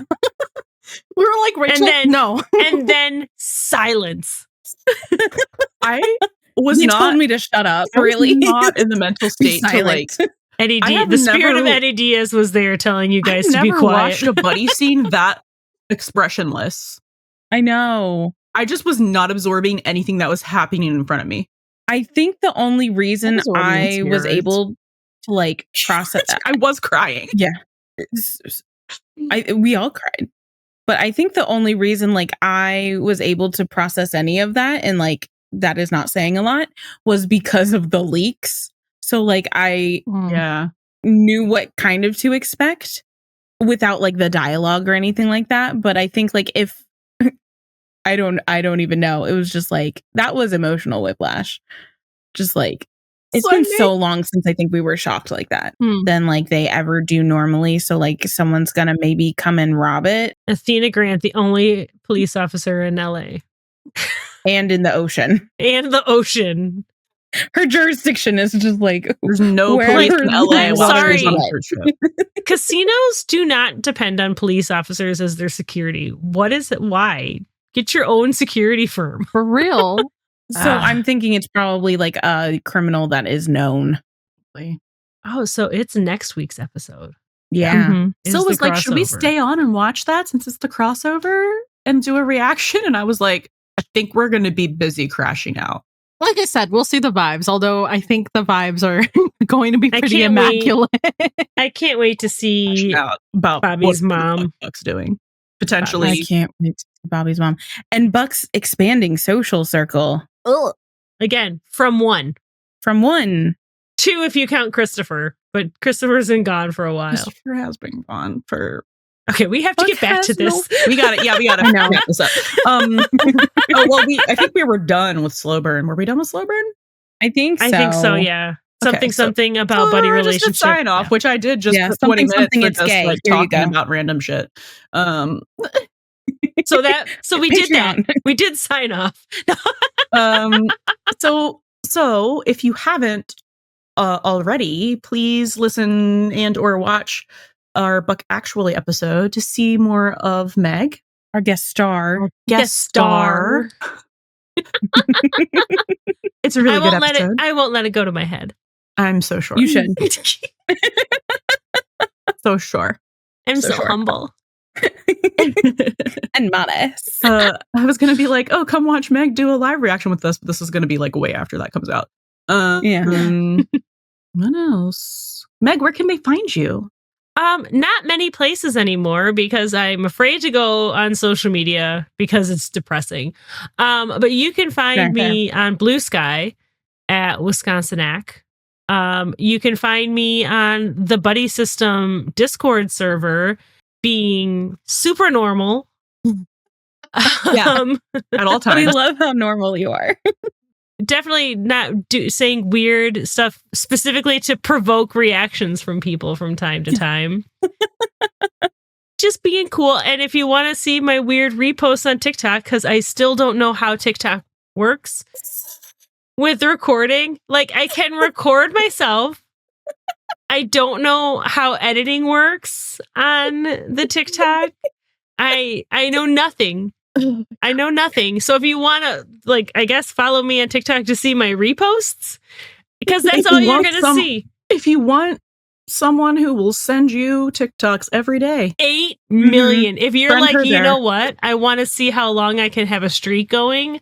I'm your girl. My longest one so far is 178 days. My God. Incredible. The ban really upset me because I thought I might lose my streak. Specifically for that reason. That was it. I was just like, I don't know what I'm gonna do if I can't maintain. I told the person who this is with, is my cousin's wife, who I finally got to watch 911. I was like, I hope you realize how much of my mental health is tied to this streak maintenance. So I guess I'm a little like Buck too. But You can find me on TikTok if you want a bunch of reposts. But my main place of doing stuff and talking is going to be Discord or Blue Sky. And my user handle is WISCONSENNACH. Yeah. And I also have a podcast that I haven't recorded in 3 years. But it's funny. But it's fun and it's good. And And funny. Yeah, I'm on it's a couple called- episodes. Yep, Hands on Some. We do talk about 911 way back in like 2020. I think it was season 2 or 3 was the last time we did it. It's called Bedwetter Behead, and it's me and my best friend drinking and playing Fuck, Marry, Kill with fictional characters. And it does some character analysis, and you can get really, really mad when you listen to some of them, as many of my friends have. If you want to get real mad, listen to the supernatural ones. I'm still mad at myself. Oh, man. And I have never forgiven myself or Carla. Wow. But that's What where an you can endorsement. find me. I know. Hey, So this episode is releasing either the week or 2 weeks before the season 8 finale. Would you like to make any predictions? Oh, God. oh God. Well, Christopher's Is it back. really? Yeah. Comes out May 8th, and the finale's probably going to be the 15th or the 22nd. My prediction is Christopher comes back, or we finally get to see him back in LA at the last episode. Buck, Eddie, feelings realization, but they'll never admit to it. That's a season 9 thing. That's it. I don't have really anything. I'm just like, I'm here for the ride. Sometimes I really can't think it too much. It'll hurt my brain. Mood. Well, guys, I mean, I think Chris will definitely be back by then. He might be back before then. maybe. It would only make sense for him to be back, like, logically in the finale, like, once his school year's over. But they don't always follow logic, so he could be back when Eddie is back. It depends. But yeah, definitely by the finale. So yeah, Buck feelings realization. Eddie realizing he's queer. Hopefully also feelings realization. I kind of want it to be like the last thing that happens in the finale. And that be the cliffhanger. He sees Buck holding Maddie's new baby boy, and he's like, God. I want to get that man pregnant. Yes, gonna defy That's- biology. yes. That is my prediction right there. Get Buck Oh pregnant my 2K25. Let's go. Let me get some ABO shit in there. Like, Listen, if any show could do it. 100%. Well, I just read a thing. No, I think Maddie's baby is going to be here. I think it's going to be a baby birth finale. I think there's going to be some weird shit, though. Not dangerous, but just weird. Probably. Because they can't leave these two alone. No. Give them a break. And I think Eddie will have a moment. Are we still thinking that he just doesn't know that he's gay, or that maybe he knows something but is repressing the fuck out of it and doesn't want to look at it? I imagine that there is a box in Eddie's brain that he puts stuff that he doesn't think he can examine or look at. That's where I'm at. And he puts all that stuff in that box, and it doesn't, it's not just his sexuality. There's a lot of stuff in there that he doesn't look at. And I think something will be going on while he's in Texas that will force that Yeah. some examination of that. And I think it's like a Pandora's box. I think once it's open, he's not going to be able to I mean, put stuff back in. This isn't like a prediction. This is just how I've always kind of felt about Eddie. And this is like maybe somewhat projection. But I've always felt like he maybe when he was young, like really young, maybe knew, or like the way when you're a kid can look at someone and just think they're cute and you like aren't aware yet. Hopefully that like some people think it's wrong to like think that someone of the same sex is cute or have a crush on them, whatever. So I think maybe something like that happened and he said something for sure to around his parents. I think, that's or a church headcanon. or something happened and they put like the fear of God in him, like verbally or otherwise. And then he repressed the fuck out of that. Well, and he was an altar boy, wasn't he? Am I misremembering that? Is Is that Ryan or is it that's Eddie? Ryan? That was Ryan. So it's also Eddie. So it's also Eddie. We'll come into the lore. Yeah. We'll do that. Hey, and say we'll find out in episode Like, 12. was it one? We'll find out episode 12 that Eddie was an altar boy. Like, I couldn't remember if it's headcanon or fanon, but I totally see that being the thing. I see him when he was younger making an offhand comment about something that was maybe too effeminate for like Ramon and Helena, or something that was queer, or not even, doesn't even have to be queer. It's just not macho, just not super hyper masculine. And they shut that down, and it was just, and it could, and with kids, with little kids, it's so easy as like, boys don't do that. Well, yeah. And then that's why it's like projection on my part, because like I was raised in a super like conservative religious household. And I am bisexual. And like when I was younger, I had crushes on my female friends. And I like thought that was normal until I was like in a fucking sermon where they were like, gay people are going to hell. So then I was like, repress that until I was 27.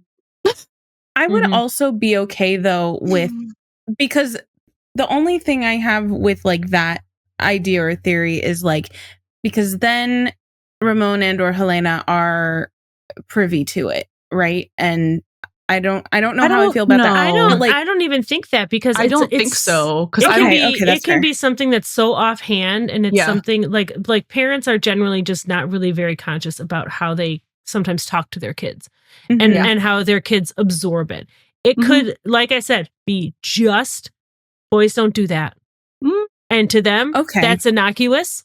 Talking about him being very young, like it wouldn't be something that I know. I was just gonna say I would also be okay. This makes more sense then. I would also be okay if it were like Eddie seeing someone else act in a certain way or make an offhand comment, and then his parents say like, "Oh, they don't do that," and not necessarily on like talking about Eddie himself. Yeah, but just like seeing that, and like if he had a friend that his parents thought were gay, or a friend who had two dads, or if just a kid one in of my town. favorite thing that people do in fics sometimes is give him a gay uncle who like he loved as a kid, but then when he came out, he never saw again. No contact. And like heard his parents saying terrible things about him, and then he internalized all of that. But I mean, and like all of that can happen. Even like I know I am a Ramona and Helena hater until the day I die. 100%. Welcome to the club. If they have no haters, we're all dead. Yeah. But in this particular thing, it doesn't even have to be like a heinous, horrible thing that they're saying. No. It can just be something that's innocuous, but the way Eddie internalizes it would make him think, okay, that's bad. And the younger he is when he hears it, the deeper he's going to take it. Because when they're like, when kids are little, their parents they know everything. Like he may not even really like fully understand the implications of whatever that is. He just knows that has to go in the box. That's kind of the way that I've been thinking about it as well. Innocuous when he was younger, but then it was just like confirmation. The more he heard, the more as he got older, and his parents spoke more freely. It was reinforcement, and he just like shoveled more and more dirt on it. And I feel like that's a thing that that runs through Eddie's head.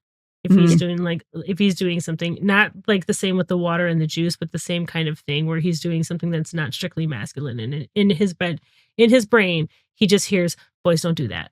And then he veers off talking about his feelings, therapy, any of these little things where we see and I think he's really conscious of that because he's trying so hard to not raise Christopher that way. Yeah. But I don't think generally he's doing a good job, but like to his own detriment sometimes. Parents traumatize their kids in their own special ways. Yeah. I also think just like random, but like the thing that kind of like I guess not confirmed, because like nothing's confirmed. This is all just like hypothesizing, or headcanoning.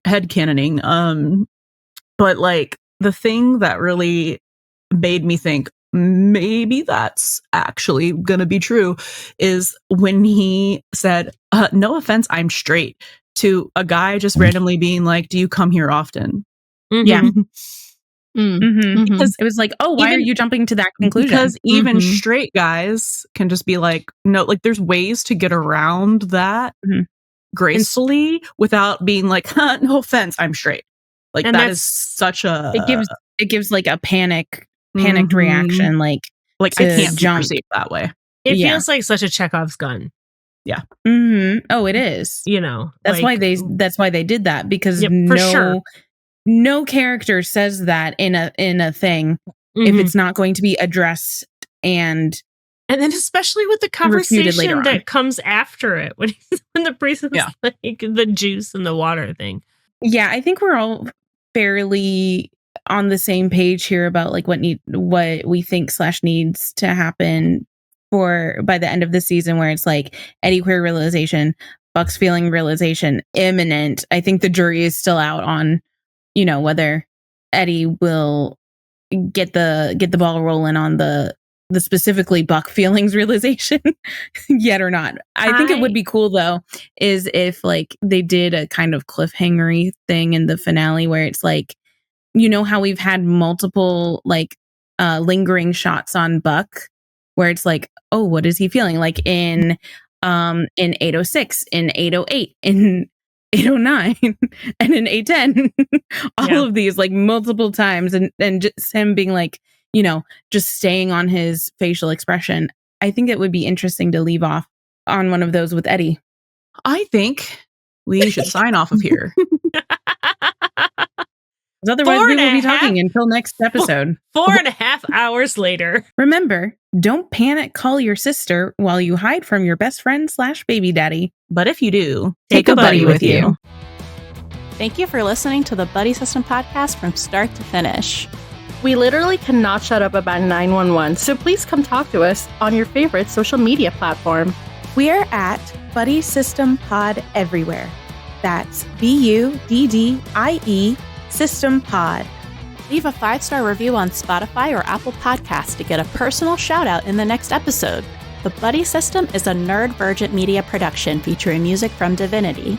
Can't get enough of the buddies? Subscribe to our Patreon for access to exclusive content in our Discord community. Catch you next time, and don't forget, Bring a buddy with you.